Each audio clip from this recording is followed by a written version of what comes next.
तो दोस्तों इससे पिछली वीडियो में हमने बात करी थी मार्वल व्हाट इफ के सीजन 1 के बारे में, और अब आज इस वीडियो में हम बात करेंगे मार्वल व्हाट इफ के सीजन 2 के बारे में। सो चलिए जल्दी से हम सीजन 2 के रिकैप को स्टार्ट करते हैं और इस एक ही वीडियो के अंदर पूरे सीजन 2 की स्टोरी को जानते हैं। तो वीडियो काफी कमाल की होने वाली है, इसलिए आप सभी से पूरा एंड तक जरूर देखना, और अगर वीडियो पसंद आती है तो वीडियो को लाइक भी करना। तो फिर चलिए अब हम बिना किसी देरी के आज की इस कमाल की वीडियो को स्टार्ट करते हैं।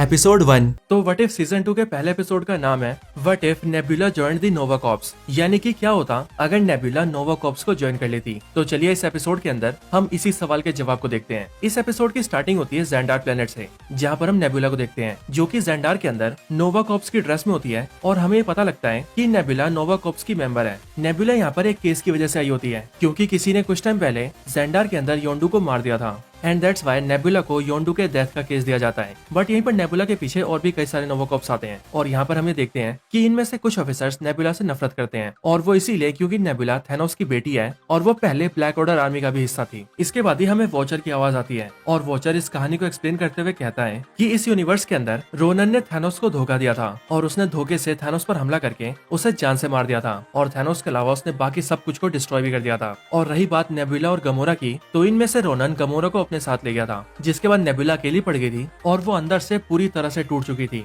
और इसीलिए नेबुला भी डीप स्पेस के अंदर अपनी मौत का इंतजार कर रही थी। लेकिन उसी टाइम पर नेबुला के पास नोवा प्राइम आती है, और वो नेबुला को अपने साथ ले जाती है, जिसके बाद नोवा प्राइम नेबुला को नोवा कॉर्प्स की मेंबर बना देती है। जिसके बाद नेबुला काफी टाइम तक नोवा कॉर्प्स की मेंबर बनकर काफी काबिलियत से काम करती है। लेकिन फिर तभी एक दिन हम ये देखते हैं कि रोनन ज़ेंडार के ऊपर हमला करने आ जाता है। लेकिन रोनन के अटैक करने से पहले ही नोवा प्राइम पूरे ज़ेंडार प्लेनेट के ऊपर एक पावरफुल सिक्योरिटी शील्ड लगा देती है, जो कि इतना पावरफुल होता है कि उसे रोनन भी तोड़ नहीं पाता। और ये ऐसी सिक्योरिटी शील्ड होती है जो कि 50 सालों तक ज़ेंडार को प्रोटेक्ट रख सकती थी। लेकिन ज़ेंडार को बंद करने की वजह से ज़ेंडार पूरे गैलेक्सी से आइसोलेट हो जाता है, और इसीलिए ज़ेंडार के अंदर रिसोर्सेज की कमी होने लगती है, जिस वजह से ज़ेंडार की हालत खराब होने लगती है। इसके बाद 5 साल बीत जाते हैं, और यही वो प्रेजेंट टाइम होता है जहाँ पर योंडू की डेथ हुई होती है। और यहाँ पर हमें ये भी पता लगता है कि इन 5 सालों के अंदर ज़ेंडार के अंदर क्राइम्स बहुत ज्यादा बढ़ गए हैं। योंडू नेबुला का पुराना साथी होता है, और इसीलिए नेबुला योंडू की डेथ के बारे में पता लगाने की कोशिश करती है। वो योंडू के केस की तहकीकात करते हुए एक बार अपनी आंखों से योंडू की मेमोरीज को प्ले करती है, जिन मेमोरीज के अंदर योंडू विसल बजाता है। लेकिन तभी योंडू की विसल की वजह से योंडू का याका एरो उड़ता हुआ सीधा नेबुला के पास आता है। याका एरो को देखकर नेबुला उसे पकड़ लेती है, लेकिन नेबुला के पकड़ते ही याका एरो का कलर ग्रीन हो जाता है, और नेबुला के चारों तरफ एक होलोग्राफिक इमेज खुल जाती है। बट उस पूरी इमेज और डायग्राम्स को देखकर नेबुला को कुछ समझ नहीं आता, और इसीलिए वो नोवा कॉर्प्स से कांटेक्ट करती है और उनसे इस बारे में पूछती है। लेकिन पूरे ज़ेंडार के रिकॉर्ड्स के अंदर उन होलोग्राफिक इमेजेस के बारे में कोई इन्फॉर्मेशन नहीं होती। इसके बाद नेबुला और ज्यादा जानकारी इकट्ठा करने के लिए सीधा हावर्ड द डक के कसिनो में जाती है, जहाँ पर हम ये देखते हैं कि इस ज़ेंडार के अंदर हावर्ड द डक पूरे कसिनो का मालिक है, और इसी के कसिनो के अंदर कॉर्क, मीक और ग्रूट भी होते हैं। यहाँ पर आते ही नेबुला हावर्ड द डक से उस डायग्राम और पिक्चर्स के बारे में पूछती है, बट तभी वहाँ पर कॉर्क आता है, और वो नेबुला की बातें सुनकर नेबुला को बताता है कि असल में ये चीज डेटा कोर है, यानी कि ऐसी चीज जिसके अंदर दुनिया भर का डेटा है। और इसके साथ ही कॉर्क ये भी कहता है कि इसके अंदर ज़ेंडार की सिक्योरिटी शील्ड के भी कोड्स हैं। ये सुनते ही नेबुला ये समझ जाती है कि ये डेटा कोर बहुत ही खतरनाक है, और इसीलिए उसे ऐसा लगता है कि योंडू अपने याका एरो की मदद से हमें किसी साजिश के बारे में बताना चाहता है, क्योंकि शायद से हो ना हो कोई तो ऐसा है जो कि ज़ेंडार की सिक्योरिटी शील्ड को तोड़ना चाहता है, और शायद से रोनन की मदद करना चाहता है। सो इसीलिए अब उसे ज़ेंडार के शील्ड जनरेटर के पास जाना होगा, और उसके अंदर के सिक्योरिटी कोड्स को डिस्ट्रॉय करना होगा। और ये शील्ड जनरेटर बेसिकली वही डिवाइस है जो कि ज़ेंडार की सिक्योरिटी शील्ड को बनाए रखता है, और इसीलिए उस शील्ड जनरेटर के सिक्योरिटी कोड्स किसी के हाथ नहीं लगने चाहिए। लेकिन नेबुला के सामने सबसे बड़ा सवाल ये होता है कि आखिर वो शील्ड जनरेटर के पास पहुंचेगी कैसे, और ज़ेंडार की सिक्योरिटी शील्ड को टूटने से बचाएगी कैसे, क्योंकि एज ऑफ कोर्स अभी वो लोग किसी पर भरोसा नहीं कर सकते। लेकिन फिर तभी नेबुला को ये याद आता है कि उसने कुछ टाइम पहले एक ऐसे क्रिमिनल को पकड़ा था जो कि ज़ेंडार की सिक्योरिटी को तोड़ रहा था, एंड दैट्स व्हाई वो ज़ेंडार की सिक्योरिटी के बारे में काफी कुछ जानता है। सो इसीलिए अगर वो नेबुला का साथ दे तो फिर उसकी मदद से नेबुला शील्ड जनरेटर को ढूंढकर उसके पास पहुंच सकती है। इसके बाद नेबुला ऐसे ही करती है, वो सीधा ज़ेंडार की जेल जाती है और वहां से उस कैदी को छुड़ा लेती है। और नेबुला जेल से जिसे छुड़ाती है वो होता है योन रोग, यानी कि ये आदमी। इसे जेल से निकालने के बाद इसकी मदद करने के बदले में नेबुला इससे अपनी मदद करने के लिए कहती है, जिसके बाद ये नेबुला की हेल्प करता है, और वो कई सारी सिक्योरिटी लेयर्स को तोड़ते हुए नेबुला को सीधा शील्ड जनरेटर के पास ले जाता है। जिसके बाद नेबुला सीधा शील्ड जनरेटर के पास जाती है और उसके अंदर से डेटा कोर को अपनी बॉडी में डाउनलोड कर लेती है, क्योंकि as we all know Nebula के पास एक साइबरनेटिक बॉडी है। लेकिन जैसे ही नेबुला अपने अंदर उस डेटा कोर को डाउनलोड करती है, वैसे हम ये देखते हैं कि यॉन रोग नेबुला को धोखा देता है और वो नेबुला के सर में एक पेन ड्राइव को घुसाकर और नेबुला के अंदर से सारा डेटा निकाल लेता है और उस पेन ड्राइव में स्टोर कर लेता है और फिर वो नेबुला को वहीं पर मरने के लिए छोड़ देता है। अगले पल हम ये देखते हैं कि वो डेटा कोर बहुत ज्यादा गर्म हो जाता है और बिल्कुल फटने वाला होता है। लेकिन सही टाइम पर नेबुला वहाँ से निकल जाती है, जिस वजह से वो उस ब्लास्ट से बच जाती है और फिर नेबुला पूरी कोशिश करके वहाँ से बाहर भी निकल जाती है। लेकिन जैसे ही नेबुला बाहर आती है, वैसे वो ये देखती है कि उसके सामने नोवा प्राइम खड़ी है और यहीं पर नोवा प्राइम एक बहुत बड़ी बात कहती है। वो नेबुला से कहती है कि इन सब के पीछे मैं खुद हूँ, यानी कि नोवा प्राइम, और इसीलिए मैंने जानबूझकर तुम्हें योंडू का केस दिया था ताकि तुम्हें उसके याका एरो के जरिए ज़ेंडार के डेटा कोर के बारे में पता लगे और तुम यहाँ पर आकर शील्ड जनरेटर के अंदर से हमारे लिए डेटा कोर निकालो। और सिर्फ तुम इसलिए क्योंकि तुम्हारे पास साइबरनेटिक्स बॉडी है और ये काम सिर्फ एक साइबरनेटिक्स बॉडी से ही हो सकता है, एंड दैट्स व्हाई मैंने तुम्हारा यूज किया। इसके साथ ही नोवा प्राइम नेबुला को ये भी बताती है कि वो जानती है कि ज़ेंडार की सिक्योरिटी शील्ड आज न तो कल तो टूटने वाली है, जिसके बाद रोनन उन सबको मार देगा और इसीलिए उसने रोनन के साथ ये डील कर लिया है कि वो ज़ेंडार की सिक्योरिटी शील्ड को हटा देगी, जिसके बदले में रोनन उसे अपनी टीम में शामिल कर लेगा और इसीलिए मैं और मेरे कुछ साथी रोनन के साथ हैं। एंड देन यहाँ पर नोवा प्राइम अपने कुछ सोल्जर्स को बुलाकर नेबुला को मारने के लिए कहती है और वो खुद वहाँ से निकल जाती है ज़ेंडार की सिक्योरिटी शील्ड को खोलने के लिए। इसके बाद ही वो सारे सोल्जर्स नेबुला को बहुत मारते हैं, लेकिन नेबुला किसी तरह से बचते बचाते वहाँ की एक बहुत ही ऊंची जगह से नीचे कूद जाती है, जो देखकर सोल्जर्स को ऐसा लगता है कि नेबुला अब मर गई होगी। लेकिन तभी हम ये देखते हैं कि नेबुला जिंदा है, जो कि किसी तरह से सीधा हावर्ड द डक के पास जाती है और वहाँ पर अपने साथियों को सारी कहानी बताती है,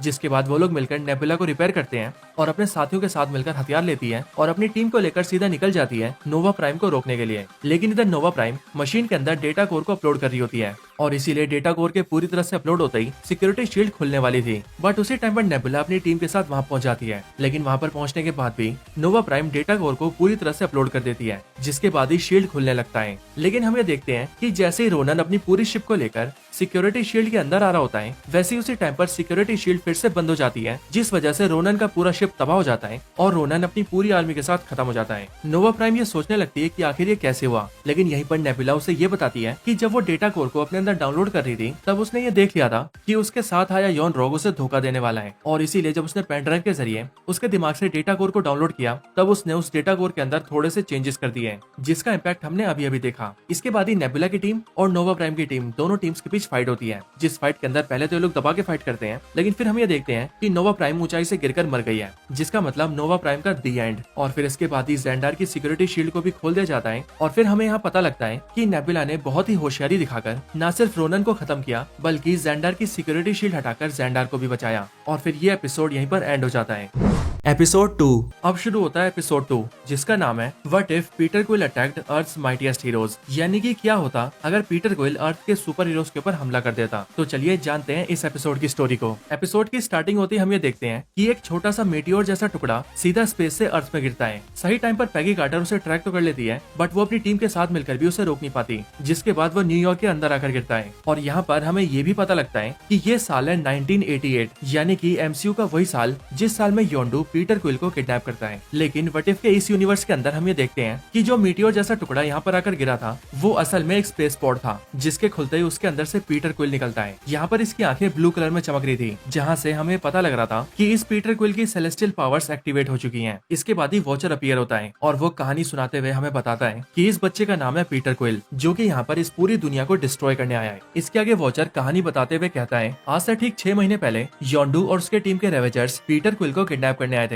लेकिन जहाँ एमसीयू के यूनिवर्स के अंदर पीटर क्विल को किडनैप करने के बाद योंडू उसे ईगो को नहीं सौंपता और वो खुद ही उसे पालने पोसने लगता है। उससे बिल्कुल हटकर इस यूनिवर्स के अंदर ये योंडू पीटर क्विल को ईगो को सौंप देता है, यानी कि ईगो द सेलेस्टियल को। इसके बाद ही ईगो अपने बेटे पीटर को मैनिपुलेट करता है और उसके अंदर की सेलेस्टियल पावर्स को एक्टिवेट करके उसे अपने प्लान को अंजाम देने के लिए तैयार कर लेता है। और ये तो हम सभी जानते हैं कि ईगो का प्लान यही है कि वह यूनिवर्स के सारे प्लैनेट्स के अंदर अपने एक सेलेस्टियल सीड को डालकर उस पूरे प्लैनेट को अपने कंट्रोल में ले लेता है, और ऐसा करके वो पूरे यूनिवर्स के सारे प्लैनेट्स को अपने कंट्रोल में लेना चाहता है। और ईगो इसे नाम देता है एक्सपेंशन, और अपने इसी गोल को पूरा करने के लिए उसने पीटर क्विल को अर्थ पर भेजा है। इसके बाद प्रेजेंट टाइम में हम ये देखते हैं कि शील्ड के 2 मेंबर्स यानी कि पैगी कार्टर और टोनी स्टार्क के फादर हावर्ड स्टार्क अपने हेडक्वार्टर्स के अंदर इकट्ठा होते हैं और वहाँ पर पीटर की सारे एक्शंस को मॉनिटर करके ये कहते हैं कि उन्हें इंटेलिजेंस से एक खबर मिली है कि इस बच्चे के अंदर बहुत ही ज्यादा मात्रा में न्यूक्लियर रेडिएशन है और ये सब तरफ तबाही मचा रहा है, और अगर ऐसा ही चलता रहा तो शायद से एक ही दिन के अंदर ये हमारे पूरे प्लेनेट को ही मिटा देगा। और फिर इसीलिए ये दोनों ही डिसाइड करते हैं कि उन्हें इसे रोकना ही होगा। इसके बाद ही वो दोनों ये डिसाइड करते हैं कि इन सब से निपटने के लिए उन्हें अपनी टीम तैयार करनी होगी, यानी कि सुपर हीरोज की टीम। और फिर इसीलिए वो लोग हैंक पिम को फोन करते हैं। इधर हम हैंक पिम को देखते हैं जो कि अपने घर में अपनी बेटी होप के साथ मिलकर ब्रेकफास्ट कर रहा होता है, बट तभी उसे हावर्ड का फोन आता है और वो उसे सिचुएशन बताकर सीधा अपने पास बुलाता है, क्योंकि इस टाइम पर हैंक पिम एंटमैन होता है। इसके बाद ही टीम के सारे मेंबर्स इकट्ठा होते हैं, जो सब होते हैं Peggy Carter, Hank Pym, Bill Foster, Wakanda के राजा T'Chaka, Howard Stark and Winter Soldier. इन सब के इकट्ठा होने के बाद पैगी कार्टर पूरी टीम को सब कुछ बताती है और वो टीम से कहती है कि उन सबको मिलकर इस बच्चे को और इस बच्चे की वजह से होने वाली तबाही को रोकना होगा। इसके बाद ही पूरी टीम तैयार होकर पीटर क्विल को ढूंढती है और उसे हराकर पकड़ने जाती है, लेकिन वो इतना ज्यादा पावरफुल होता है कि वो अकेले ही पूरी टीम की बैंड बजा देता है। जिसके बाद ही एंटमैन यानी कि हैंक पिम सभी को ये आइडिया देता है कि वो लोग अभी उसे नहीं हरा सकते और इसीलिए अभी उन्हें वहाँ से भागना चाहिए। इसके बाद टीम राजी हो जाती है और वो लोग अपने प्लेन के अंदर बैठकर वहाँ से भागने लगते हैं, लेकिन पीटर क्विल अपनी पावर से उन्हें रोक लेता है, जिस वजह से उनका प्लेन हवा में आगे बढ़ ही नहीं पाता। लेकिन फिर तभी अचानक से पीटर क्विल के ऊपर एक जोरदार थंडर स्ट्राइक होती है और फिर हम ये देखते हैं कि वहाँ पर थॉर आ गया है, जिसने की उस थंडर स्ट्राइक से पीटर क्विल को बेहोश कर दिया है। एंड देन फिर इस तरह से वो लोग पीटर क्विल को पकड़ लेते हैं और उसे शील्ड के अंदर लाकर एक पावरफुल सेल के अंदर डाल देते हैं ताकि वो उस सेल से बाहर ना निकल पाए। इसके बाद थॉर पूरी टीम से मिलता है और वो उन सबको अपने बारे में बताता है। वो उनसे कहता है कि वो थॉर है जो कि एसगार्ड से आया है। इसके आगे वो बताता है कि इस बच्चे ने एक एक करके सारे 9 रियम्स के ऊपर हमला किया था, सबसे पहले जोटनहाइम पे, फिर एसगार्ड पे और फिर इसी तरह से बाकी सब पे। और ये बच्चा अकेले इतना पावरफुल है कि उसने उन सभी रियम्स की आर्मीज को मिटा दिया था और अब आखिर में ये अर्थ पर आया है। और फिर इसके आगे थॉर उन सबको ये भी बताता है कि इन सब के पीछे इसका फादर ईगो है, जो कि असल में एक सेलेस्टियल बीइंग है। वो हर प्लेनेट के ऊपर अपना सेलेस्टियल सीडलिंग डालता है और फिर उसकी मदद से उस पूरे प्लेनेट को अपने अंदर ले लेता है, यानी कि खुद में मिला लेता है। और यहीं पर थॉर उन सबको सेलेस्टियल सीडलिंग भी दिखाता है। वो बताता है कि ये वाला अर्थ का सेलेस्टियल सीडलिंग है और इसे उसने अर्थ के मसूरे से रिकवर किया है। बट ये सब सुनकर हावर्ड स्टार्क कहता है कि उन सबको मिलकर इस सेलेस्टियल सीडलिंग को डिस्ट्रॉय कर देना चाहिए, जिससे कि उनकी प्रॉब्लम सॉल्व हो जाएगी। बट थॉर बताता है कि ये करना इतना भी आसान नहीं है, क्योंकि इसे सिर्फ वही डिस्ट्रॉय कर सकता है जिसके अंदर कॉस्मिक पावर्स हो, जैसे कि ये बच्चा यानी कि पीटर क्विल।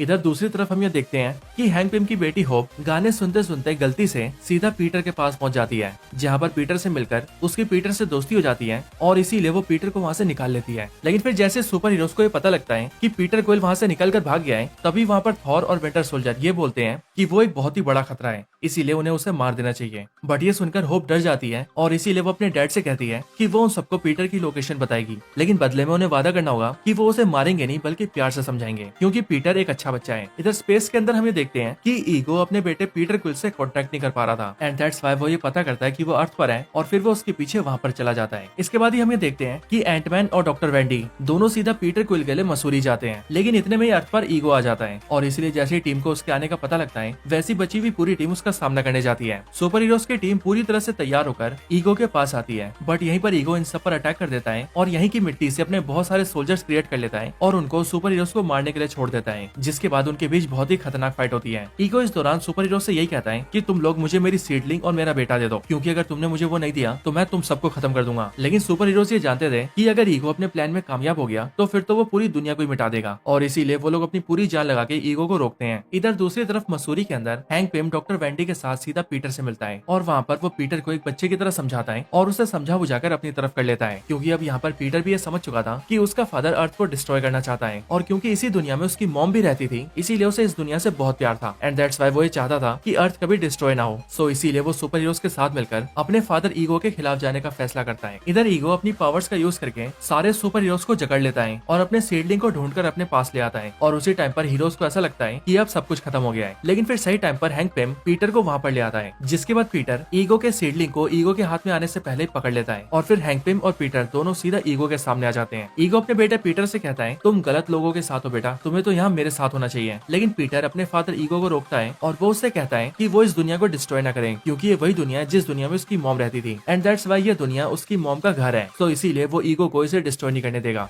इसी दौरान पीटर को ये भी पता लग जाता है कि उसकी मदर को उसके फादर ईगो नहीं मारा है और फिर इसीलिए पीटर बहुत बहुत ही ज्यादा गुस्सा हो जाता है और अपने फादर के खिलाफ चला जाता है। लेकिन उसका फादर ईगो उससे कहता है कि तुम्हारे अंदर इतनी पावर्स नहीं है कि तुम मुझे रोक सको। जिस पर पीटर अपने फादर से कहता है, हाँ आप बिल्कुल सही है, मेरे अंदर आपको रोकने की पावर्स नहीं है, लेकिन ये सीडलिंग के अंदर है। और फिर ये बोलने के बाद ही पीटर क्विल उस सीडलिंग की पावर्स को ऑब्जर्व करता है एंड फिर वो अपनी पूरी ताकत लगाकर सीधा ईगो के ऊपर अपना कॉस्मिक अटैक करता है। और वो अटैक इतना पावरफुल होता है कि उस अटैक की वजह से ईगो द लिविंग प्लेनेट खत्म हो जाता है। और फिर इस तरह से वो सब मिलकर अपनी दुनिया को बचा लेते हैं। इसके बाद सारे सुपर हीरोज इकट्ठा होकर पार्टी करते हैं, लेकिन थॉर सबसे कहता है कि उसे जाना होगा। और फिर पूछे जाने पर वो सबको जवाब देता है कि अभी उन सबने मिलकर ईगो का सिर्फ एक ही हिस्सा खत्म किया है, और वो इसीलिए क्योंकि अभी भी वो अपने सीडलिंग के जरिए बहुत सारे प्लेनेट्स के अंदर अभी तक जिंदा है, और इसीलिए उसे उन सबको भी मिटाना होगा। बट थॉर की बातें सुनकर किंग टिचाका और हैंक पिम दोनों से कहते हैं कि हम सब एक टीम है और इसीलिए हम तुम्हारे साथ जाएंगे। जिसके बाद थॉर सभी से कहता है, अगर ऐसी बात है तो सब तैयार हो जाओ। और फिर हम ये देखते हैं कि वो सब तैयार होकर अपने मिशन के लिए निकल जाते हैं। एंड देन इसके साथ ही ये एपिसोड एंड हो जाता है।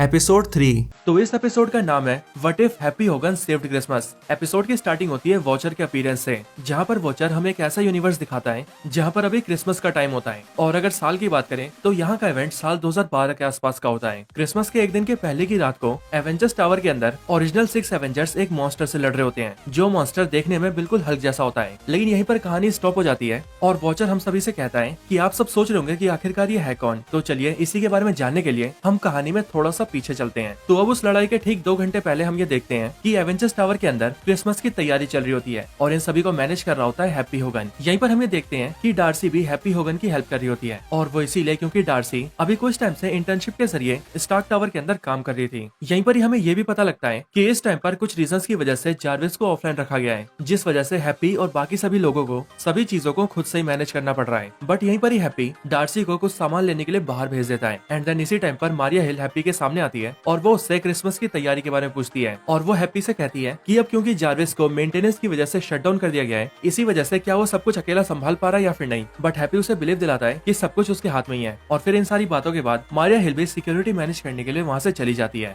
बट फिर इसके बाद ही हम ये देखते हैं कि एवेंजर्स टावर के अंदर टोनी स्टार्क का पुराना दुश्मन जस्टिन हैमर अपने कुछ आदमियों के साथ घुसपैठ कर लेता है और चुपके से अंदर आ जाता है। लेकिन फिर तभी वॉचर हमें ये बताता है कि इस यूनिवर्स के अंदर कुछ ऐसा हुआ था कि स्टार एक्सपो में होने वाली घटनाओं के बाद जब इस जस्टिन हैमर को गिल्टी पाया गया था, तब एक मुजरिम के तौर पर इसे जेल भेज दिया गया था। और इसीलिए जेल में रहने के दौरान वो हमेशा यही सोचता रहा कि जैसे ही वो जेल से बाहर निकलेगा वैसे ही वो टोनी स्टार्क से अपना बदला लेगा, और अब प्रेजेंट टाइम के अंदर वो यही करने आया है। अगले पल हम ये देखते हैं कि जस्टिन हैमर गन्स की जोर पर स्टार्क टावर के अंदर मौजूद सारे गेस्ट को पकड़ लेता है और वो उन सभी से कहता है कि अगर वो सभी यहाँ पर चुपचाप रहेंगे और कोई भी हरकतबाजी नहीं करेंगे तो वो उन सबको वहाँ से जाने देगा। एंड यहीं पर ही वो सभी को अपना इंटेंशन भी बताता है और वो सभी से कहता है कि वो यहाँ पर कुछ लेने आया है। इसके बाद ही जस्टिन हैमर अपनी जेब से एक डिवाइस निकालता है और उसमें एक सॉफ्टवेयर के जरिए स्टार्क टावर के अंदर जितने भी आयरन मैन बॉट्स होते हैं उन सभी को अपने कंट्रोल में ले लेता है। जिसके बाद उन सभी आयरन मैन बॉट्स की आंखें ब्लू से रेड हो जाती है और वो जस्टिन हैमर के ऑर्डर्स मानने लगते हैं। और फिर इसी तरह से पूरी आयरन लीजन के ऊपर हैमर का कंट्रोल हो जाता है। तभी हैप्पी को कुछ अजीब लगता है और वो इसीलिए जैसे इस बारे में पता करने के लिए थोड़ा नीचे आता है, वैसे ही वो एक फ्लोर के ऊपर देखता है कि वहाँ पर हैमर अपने दोनों साथियों के साथ खड़ा है और वो ठीक उसी लैब के सामने है जिस लैब के अंदर टोनी स्टार्क ने सारी खतरनाक चीजें रखी हैं, यानी कि ऐसी चीजें जो किसी के हाथ नहीं लगनी चाहिए। और यहीं पर ही हैमर अपने आदमियों से कहता है कि उसे इसके अंदर से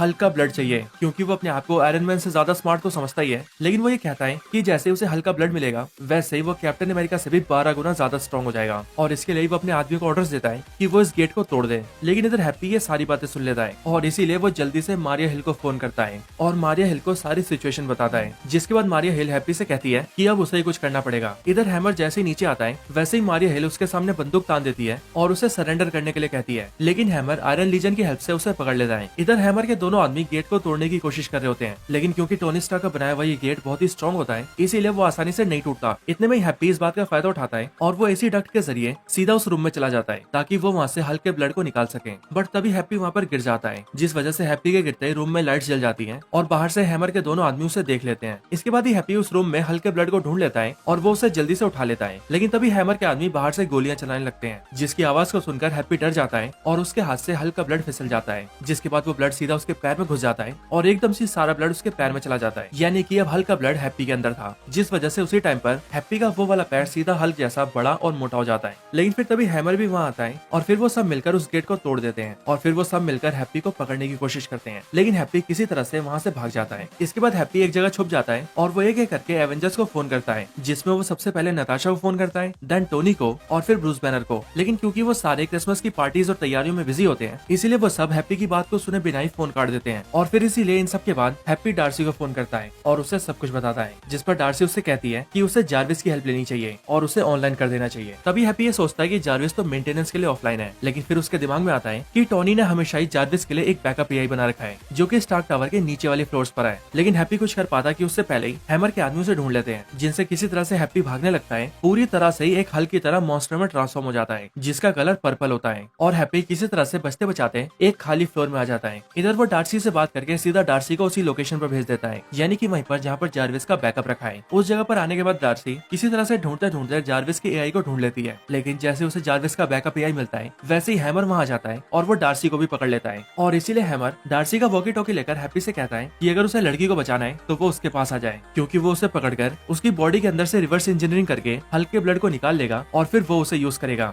इसके बाद हैप्पी हैमर के पास आता है, जहाँ पर आते ही वो ये देखता है कि उसने डार्सी और मारिया हिल दोनों को ही पकड़ रखा है। हैप्पी को वहाँ पर देखते ही हैमर उसके ऊपर पूरी आयरन लीजन से अटैक करवा देता है, लेकिन हैप्पी अकेला ही आयरन लीजन के सारे बॉट्स को तोड़ फोड़ देता है। ये देखकर हैमर वहाँ से भाग जाता है, लेकिन इधर हैप्पी डार्सी और मारिया हिल दोनों से ही कहता है कि वो जल्दी से जाकर जार्विस को रिबूट करें। इधर हैप्पी हैमर को ढूंढता हुआ उसके पास जाता है, लेकिन वो ये देखता है कि उसके रास्ते में आयरन लीजन के सारे बॉट्स खड़े हैं जो कि एक बार में उस पर अटैक कर देते हैं, जिसके बाद हैप्पी अकेला ही उन सबको पेलता है और अकेला ही उन सारे बॉट्स को डिस्ट्रॉय कर देता है। और फिर वो सीधा हैमर के पास पहुंच जाता है, लेकिन अब क्योंकि हैमर के पास आयरन लीजन का पूरा कंट्रोल था, इसीलिए वो सीधा वेरोनिका को बुला लेता है और वेरोनिका की मदद से वो हल्क बस्टर आर्मर को पहन लेता है। एंड देन फिर हैमर और हैप्पी दोनों के बीच फाइट स्टार्ट हो जाती है। इस फाइट के अंदर हैप्पी हैमर की पिटाई करता है, लेकिन टोनी स्टार्क के एडवांस टेक और पावरफुल आर्मर की मदद से हैमर हैप्पी के ऊपर काफी भारी पड़ता है। इधर हैप्पी और हैमर दोनों लड़ाई में बिजी होते हैं और फिर तभी मारिया हिल और डार्सी दोनों मिलकर किसी तरह से जार्विस को रिबूट करने की कोशिश करते हैं। लेकिन जैसे ही रिबूट पूरा होता है वैसे वो लोग ये देखते हैं कि असल में वहाँ पर एक ऐसा सॉफ्टवेयर एक्टिव हो गया है जो कि उनकी बात नहीं मान रहा है और खुद से ही उल्टी सीधी बातें कर रहा है, और इसीलिए वो दोनों ये समझ जाती है कि वो लोग जार्विस को रिबूट नहीं कर पा रहे हैं, जिसका मतलब हैप्पी को अकेले हैमर को रोकना पड़ेगा। इधर हैप्पी और हैमर की लड़ाई के अंदर हैप्पी किसी तरह से हैमर को ओवर पावर कर देता है और फिर वो उसके सूट को तोड़ने वाला होता है कि तभी पीछे से वहाँ पर एवेंजर्स आ जाते हैं। लेकिन एवेंजर्स हैप्पी को पहचान नहीं पाते और इसीलिए उन्हें ऐसा लगता है कि यहाँ पर कोई मॉन्स्टर आ गया है जो कि टोनी स्टार्क के सूट को डिस्ट्रॉय कर रहा है, और इसीलिए एवेंजर्स मिलकर सीधा हैप्पी के ऊपर अटैक कर देते हैं। लेकिन फिर तभी हैप्पी और डार्सी मिलकर एवेंजर्स को समझा देते हैं कि वो हैप्पी है, ना कि कोई मॉन्स्टर, और जो सामने टोनी के हल्क बस्टर सूट के अंदर खड़ा है वो हैमर है जो कि असली दुश्मन है। इसके बाद ही टोनी हैमर को देखकर अपने आयरन मैन सूट का एक बटन दबाता है, जिस वजह से हैमर ने पहना हुआ सूट पूरा खुल जाता है और हल्क बस्टर सूट पूरी तरह से खुलकर नीचे गिर जाता है। हैमर की तरफ दहाड़ता है और उसके दहाड़ने की वजह से ही हैमर बिल्डिंग से नीचे गिर जाता है। लेकिन फिर सही टाइम पर हैप्पी उसे पकड़ लेता है और उसे बचा लेता है। और फिर जब हैमर उसे पूछता है कि उसने उसे क्यों बचाया, जिस पर हैप्पी हैमर से कहता है कि आज क्रिसमस का दिन है और इसीलिए आज किसी के साथ भी बुरा नहीं होना चाहिए, फिर चाहे कोई बुरा आदमी क्यों ना हो। इसके बाद ही सारे हीरोज इकट्ठा होकर बहुत खुश होते हैं और वो सारे अपनी पार्टी के लिए निकल जाते हैं। एंड देन फिर इसके कुछ टाइम बाद ही वहाँ पर थॉर की एंट्री होती है, जो आते ही सभी से कहता है मैरी क्रिसमस। लेकिन वो वहाँ की हालत को देखकर कहता है लगता है मैंने पार्टी मिस कर दी। एंड देन फिर इसके साथ ही ये एपिसोड यहीं पर एंड हो जाता है।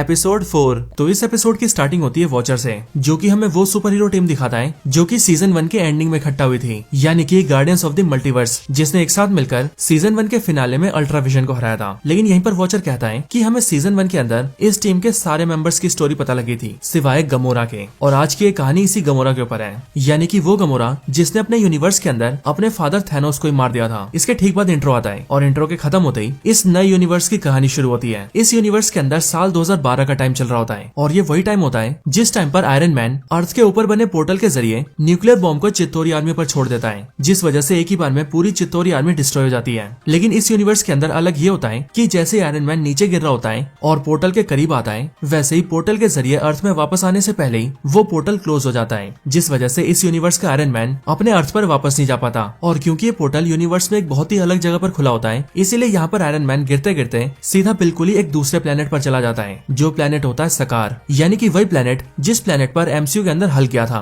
और हल्क के बाद थॉर गया था। सकार प्लेनेट के अंदर गिरते ही आयरन मैन सीधा ग्रैंड मास्टर के सामने गिरता है, जहाँ पर आते ही ग्रैंड मास्टर आयरन मैन को सारी कहानी बताता है। वो उससे कहता है कि यहाँ पर टाइम अलग तरीके से चलता है और इसके साथ ही वो ये भी जानता है कि वो अर्थ प्लेनेट का हीरो है, जहाँ पर उसने अकेले ही पूरी चित्तौरी आर्मी को डिस्ट्रॉय कर दिया और अपनी दुनिया को बचा लिया। ये खबर सुनते ही आयरन मैन को भी संतुष्टि होती है और वो भी ये जान जाता है कि जो लड़ाई एवेंजर्स लड़ रहे थे उस लड़ाई को उन्होंने जीत लिया है। लेकिन फिर इसके बाद आयरन मैन वापस जाने जाने की कोशिश करता है, लेकिन ग्रैंड मास्टर उससे कहता है कि अभी उसका 21st बर्थडे है और वो ये चाहता है कि वो यहाँ पर गेस्ट की तरह रहे। बट आयरन मैन इस चीज के लिए मना करता है, जिस पर ग्रैंड मास्टर फोर्सफुली उसे वहाँ पर रोक लेता है। इसके बाद ही ग्रैंड मास्टर टोनी स्टार्क को अपना गेस्ट बनाकर ठीक उसी बैटल एरिना में लाता है जिस बैटल एरिना के अंदर एमसीयू में थॉर और हल्क की फाइट हुई थी। यहाँ पर लाने के बाद ग्रैंड मास्टर टोनी को बताता है कि उसके बर्थडे की खुशी में वो यहाँ पर एक रेस करवा रहा है, सो उसे भी इस रेस को देखकर एंजॉय करना है। इस रेस के अंदर हम ये देखते हैं कि यहाँ पर एक कार रेस चल रही होती है जिसके अंदर वही सारे लोग होते हैं जिन्हें ग्रैंड मास्टर ने पकड़ा होता है, और यहीं पर इसके अंदर कॉर्ग और वैल्करी भी होते हैं। इस रेस के स्टार्ट होते ही हम ये देखते हैं कि यहाँ पर बहुत सारे लोग एक दूसरे को टक्कर मारने लगते हैं, जिस वजह से बहुतों की गाड़ियां डिस्ट्रॉय हो जाती हैं और कुछ की जान भी जाने लगती है। बट ये चीज आयरन मैन को बहुत अजीब लगती है और इसीलिए वो ग्रैंड मास्टर से इस बारे में पूछता है। बट ग्रैंड मास्टर को इन सबसे बहुत मजा आता है और इसीलिए वो ये सब अपने मजे के लिए करवाता है। इसके बाद ही वो टोनी से कहता है कि अब वो उसे अपना चैंपियन दिखाएगा, और फिर ये बोलने के बाद वो उसी रेसिंग कंपटीशन के अंदर एक बहुत बड़े नीले हाथी जैसे मॉन्स्टर को छोड़ देता है जो कि ग्रैंड मास्टर का चैंपियन था, और फिर वो चैंपियन वहाँ पर आकर सभी पर हमला कर देता है। ये देखकर टोनी से रोका नहीं जाता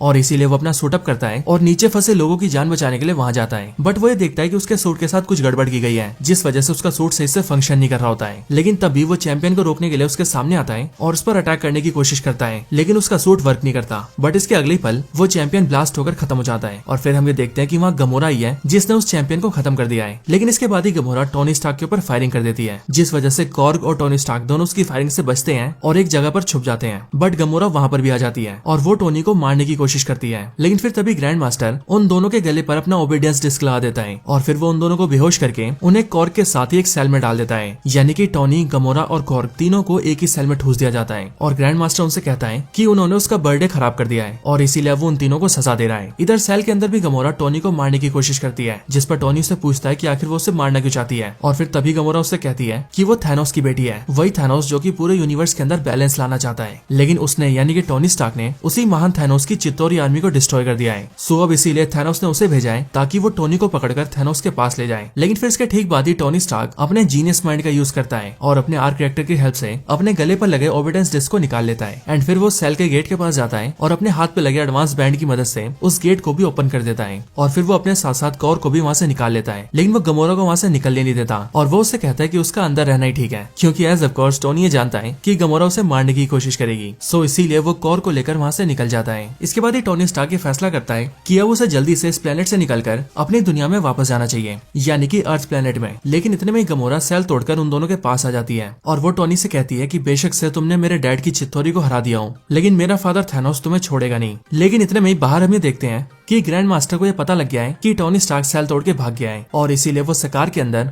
अपनी बड़ी सी इमेज के जरिए सभी लोगों से कहता है कि मैं जानता हूँ कि तुम सब लोग भूखे हो और तुम सब ये सोच रहोगे कि आखिर तुम्हें खाना कब मिलेगा, लेकिन इन सबसे पहले तुम्हें मेरे भागे हुए मेटल मोजो मैन को पकड़ना होगा। अब ये metal mojo man grand master ने टोनी को नाम दिया है। बाहर ग्रैंड मास्टर की बातें सुनकर टोनी ये समझ जाता है कि ग्रैंड मास्टर बहुत ही बुरा है और वो अपने लोगों के ऊपर बहुत जुल्म करता है। एंड दैट्स व्हाई वो ये डिसाइड करता है कि वो अब अपने घर तभी जाएगा जब वो सकार के लोगों को ग्रैंड मास्टर से छुटकारा दिला देगा, और फिर इसीलिए वो कॉर्ग के साथ एक हेलीकॉप्टर में बैठकर वहाँ से भाग जाता है। और वहीं गमोरा एक बार फिर से ग्रैंड मास्टर के आदमियों से पकड़ी जाती है। रास्ते में टोनी स्टार्क को एक आइडिया आता है और उसके लिए वो कॉर्ग से कहता है कि उन दोनों को एक बढ़िया ड्राइवर की जरूरत है, और फिर इसीलिए वो दोनों सीधा वैल्करी के पास जाते हैं। और ऐसा इसीलिए क्योंकि जब ग्रैंड मास्टर अपने बर्थडे वाले दिन कार्स की रेस करवा रहा था तब वहीं पर टोनी ने देखा था कि वहाँ पर वैल्करी बहुत ही अच्छी ड्राइविंग कर रही थी। सो दैट्स व्हाई वो कॉर्ग के साथ यहाँ पर आया है। यहाँ पर आने के बाद वो वैल्करी को अपने साथ कर लेता है और उसे भी अपने प्लान में शामिल कर लेता है। एंड फिर वो वैल्करी से कहता है कि अब वो सब मिलकर ग्रैंड मास्टर को हराएंगे। इसके बाद वैल्करी टोनी को एक जगह ले जाती है जहाँ पर टोनी के टैग के लिए सब कुछ अवेलेबल होता है, और फिर वहीं की सारी चीजों को मिलाकर टोनी अपने लिए एक बहुत ही एडवांस आर्मर तैयार करता है जो कि हल्क बस्टर आर्मर की तरह काफी बल्कि होता है। इधर दूसरी साइड गमोरा एक बार फिर से ग्रैंड मास्टर के आदमियों से बचकर भाग जाती है और वो सीधा ग्रैंड मास्टर के सामने आकर उसकी पिघलाने वाली स्टिक को उसके सामने कर देती है और उससे पूछती है कि आखिरकार टोनी स्टार्क कहाँ पर है। बट ग्रैंड मास्टर उससे कहता है कि वो भाग चुका है और इसीलिए उसे भी नहीं पता कि वो कहाँ पर है। लेकिन तभी हम ये देखते हैं कि टोनी स्टार्क ने ग्रैंड मास्टर के टैग को हैक कर लिया है और इसीलिए टोनी स्टार्क एक बड़ी सी इमेज के जरिए ग्रैंड मास्टर और सकार के लोगों के सामने आता है और वो सभी से कहता है कि मैं जानता हूँ कि अब सकार के लोगों ने बहुत सह लिया है और अब इसीलिए वक्त आ गया उनके लिए कुछ करने का। और फिर इसके बाद ही टोनी स्टार्क ग्रैंड मास्टर को एक ऑफर देता है। वो उसे कहता है कि तुम और मैं एक रेस करेंगे, वही रेस जो तुम्हें पसंद है, यानी कि कार रेस, और जो इस रेस के अंदर जीतेगा ये प्लेनेट उसका हो जाएगा और फिर वो ही इस प्लेनेट के ऊपर रूल करेगा। ये ऑफर सुनने के बाद ही ग्रैंड मास्टर के असिस्टेंट ग्रैंड मास्टर से कहती है कि ऐसा करने की आपको कोई जरूरत नहीं है क्योंकि आखिरकार ये प्लेनेट आपका ही है। लेकिन ग्रैंड मास्टर एक नंबर का बेवकूफ होता है और इसीलिए वो टोनी के ऑफर को मान लेता है और वो उसके साथ कार रेस करने के लिए तैयार हो जाता है। इसके बाद रेस स्टार्ट होती है जहाँ पर हम ये देखते हैं कि टोनी स्टार्क, ग्रैंड मास्टर और उनके अलावा बाकी कई सारे लोग इसमें हिस्सा लेते हैं, जहाँ पर वेलकरी भी होती है। वेलकरी के साथ ही कॉर्ग भी होता है, ग्रैंड मास्टर की असिस्टेंट भी होती है और तो और ग्रैंड मास्टर जबरदस्ती उस रेस के अंदर गमोरा को भी ऐड करता है। लेकिन रेस के स्टार्ट होने से पहले ही टोनी गमोरा की कार के पास आता है और वो उसकी कार के अंदर एक डिवाइस लगा देता है ताकि उसके जरिए वो गमोरा से बात कर सके। एंड देन फिर इसके बाद ही रेस स्टार्ट होती है और रेस के स्टार्ट होते हम ये देखते हैं कि ग्रैंड मास्टर सबसे आगे जा चुका है, जिसके पीछे पीछे बाकी सब भी आगे बढ़ते हैं। लेकिन तभी हमें पता लगता है कि ग्रैंड मास्टर इस रेस के अंदर भी चीटिंग कर रहा है, क्योंकि इस रेस के अंदर उसने अपने कई सारे आदमी रख रखे हैं जो कि सीधा टोनी स्टार्क की कार को क्रैश करके उसे तोड़ने की कोशिश करते हैं ताकि वो रेस को हार जाए। बट टोनी किसी तरह से सबसे बचता रहता है और वहीं वेलकरी भी उसकी हेल्प करती है जो कि उसे बाकी कार से बचाती है। और फिर इसी तरह से रेस के बहुत सारी गाड़ियां डिस्ट्रॉय हो जाती हैं और बहुत से मेंबर्स बाहर हो जाते हैं। जिसके बाद फिर एक टाइम ऐसा आता है जिस टाइम पर रेस के अंदर सिर्फ और सिर्फ Grandmaster, Tony Stark, Grandmaster के असिस्टेंट, गमोरा एंड वेलकरी और कॉर्गी बचते हैं। इसी दौरान रास्ते में ही टोनी स्टार्क गमोरा को ये समझाता है कि वो अपने फादर की तरह नहीं है, वो अपने फादर से अलग है और इसीलिए उसे सही काम करना चाहिए। और फिर इसी वजह से गमोरा भी सही रास्ते पर आ जाती है और वो टोनी स्टार्क को मारने की बजाय उस रेस को सही से प्ले करने लगती है। बट आगे हम ये देखते हैं कि ग्रैंड मास्टर फिर से चीटिंग करता है और वो अपने असिस्टेंट के जरिए टोनी स्टार्क की कार को पिघला देता है। लेकिन सही टाइम पर टोनी अपनी कार से निकल जाता है और फिर जैसे जैसे वो नीचे आता है वैसे ही वो अपने सूट को एक कार बना लेता है और उसके अंदर बैठकर फिर से रेस को जारी करता है। बट फिर इसके आगे ग्रैंड मास्टर टोनी के रास्ते में कई सारे बैरियर्स लगा देता है ताकि वो उनसे ठुक जाए और वो हार जाए। लेकिन फिर भी टोनी उन सब से बचकर किसी तरह से रेस को जारी रखता है। लेकिन जैसे ही टोनी उन सब से बचता है वैसे उसके बाद ही ग्रैंड मास्टर टोनी के सामने अपने दो चैंपियंस खड़े कर देता है, यानी कि वही दो हाथी वाले मॉन्स्टर्स। बट वो दोनों मिलकर टोनी पर हमला करने वाले होते हैं और उसकी कार को तोड़ने वाले होते हैं कि उससे पहले गमोरा उन दोनों पर अटैक कर देती है और टोनी को बचा लेती है। जिसके बाद टोनी आगे निकल जाता है और रेस को फिर से कंटिन्यू करता है। लेकिन यहीं पर गमोरा खुद ठुक जाती है और वो रेस से बाहर हो जाती है। देन फिर इसके बाद ही हमें देखते हैं कि वेलकरी भी एक गाड़ी से टकरा जाती है, जिस वजह से वेलकरी और कॉर्ग जो कि एक ही गाड़ी में थे वो भी रेस से बाहर हो जाते हैं। बट वेलकरी टोनी से कहती है कि उसे इस रेस को जीतना ही होगा। एंड देन फिर हम ये देखते हैं कि रेस के अंदर ग्रैंड मास्टर टोनी से काफी ज्यादा आगे निकल चुका है। यहीं पर ग्रैंड मास्टर खुद से कहता है कि अब तो मैं जीत रहा हूँ, अब तो मैं जीत रहा हूँ। बट तभी हम ये देखते हैं कि टोनी अपने आर्क रिएक्टर को यूज करता है और उसकी पावर को अपने पूरे सूट में फैलाता है, यानी कि अपनी पूरी कार में। जिसके बाद उसकी कार बहुत तेज हो जाती है और वो सीधा तेजी से भागते हुए ग्रैंड मास्टर को पीछे करके रेस को जीत जाता है। और फिर टोनी स्टार्क के रेस को जीतते ही सकार के सारे लोग भी बहुत खुश होते हैं, क्योंकि अब वो ये जानते थे कि अब उन्हें ग्रैंड मास्टर से छुटकारा मिलने वाला है। रेस को जीतने के बाद ही टोनी स्टार्क अपनी कार को एक बार फिर से अपना सूट बना लेता है और सूट अप करके खड़ा हो जाता है। लेकिन टोनी के रेस जीतने के बाद भी ग्रैंड मास्टर यहाँ पर भी चीटिंग करता है और वो अपने असिस्टेंट को टोनी पर अटैक करने को कहता है। जिसके तुरंत बाद ही ग्रैंड मास्टर के असिस्टेंट अपनी कार के ऊपर अपने पिघलाने वाले स्टिक को लगाकर सीधा टोनी को मारने आती है। लेकिन वो टोनी को मारती उससे पहले ही वेलकरी अपनी कार से उसे टक्कर मार देती है, जिस वजह से ग्रैंड मास्टर के असिस्टेंट की कार डिस्ट्रॉय हो जाती है और वो भी वहीं पर गिर जाती है। लेकिन उसका स्टिक सीधा उछलते हुए ग्रैंड मास्टर और टोनी के पास आता है और वो धीरे से लुढ़कते लुढ़कते ग्रैंड मास्टर के पैर से टच हो जाता है, जिस वजह से ग्रैंड मास्टर उसी टाइम पर पिघल कर नीचे गिर जाता है। और क्योंकि ये काम वेलकरी ने किया था इसीलिए सभी लोग वेलकरी के लिए चीयर करते हैं। इसके बाद टोनी ये देखता है कि सकार के सारे लोग वेलकरी से बहुत खुश हैं और इसीलिए वो वेलकरी से कहता है कि अब से उसे ही सकार प्लेनेट को संभालना चाहिए और इन सभी लोगों की देखभाल करनी चाहिए, यानी कि अब से वो ही सकार की रूलर है। फिर इसके बाद हमें देखते हैं कि टोनी, वेलकरी और कॉर्ग तीनों पार्टी कर रहे होते हैं, जहाँ पर वेलकरी और कॉर्ग दोनों ही टोनी से कहते हैं कि उसे भी वहाँ पर रुक जाना चाहिए। बट टोनी उन दोनों से कहता है कि उसे अपने घर जाना ही होगा क्योंकि वहाँ पर पेपर उसका इंतजार कर रही है। और फिर इसके लिए टोनी एक स्पेसशिप में बैठकर वहाँ से जाने वाला होता है। लेकिन तभी हमें देखते हैं कि स्पेसशिप के अंदर ही गमोरा टोनी को पकड़ लेती है और वो उससे कहती है कि मैं तुम्हें लिए बिना अपने फादर के सामने नहीं जा सकती। और फिर इसके बाद ही अगले सीन के अंदर हम ये देखते हैं कि गमोरा ने टोनी के हाथों को बांधकर उसे सीधा थैनोस के सामने पेश कर दिया है, जहाँ पर थैनोस उन दोनों को देखकर गमोरा से कहता है, बहुत बढ़िया मेरी बच्ची, तो मुझे कभी निराश नहीं करती। लेकिन फिर इसके अगले पल हम ये देखते हैं कि गमोरा सीधा भागते हुए थैनोस की तरफ उछलती है, जहाँ पर टोनी सीधा ग्रैंड मास्टर के स्टिक को गमोरा की तरफ फेंकता है, जिसे सीधा गमोरा कैच करती है और उसे लेकर थैनोस की छाती से टच कर देती है। जिसके बाद गमोरा के ऐसा करते ही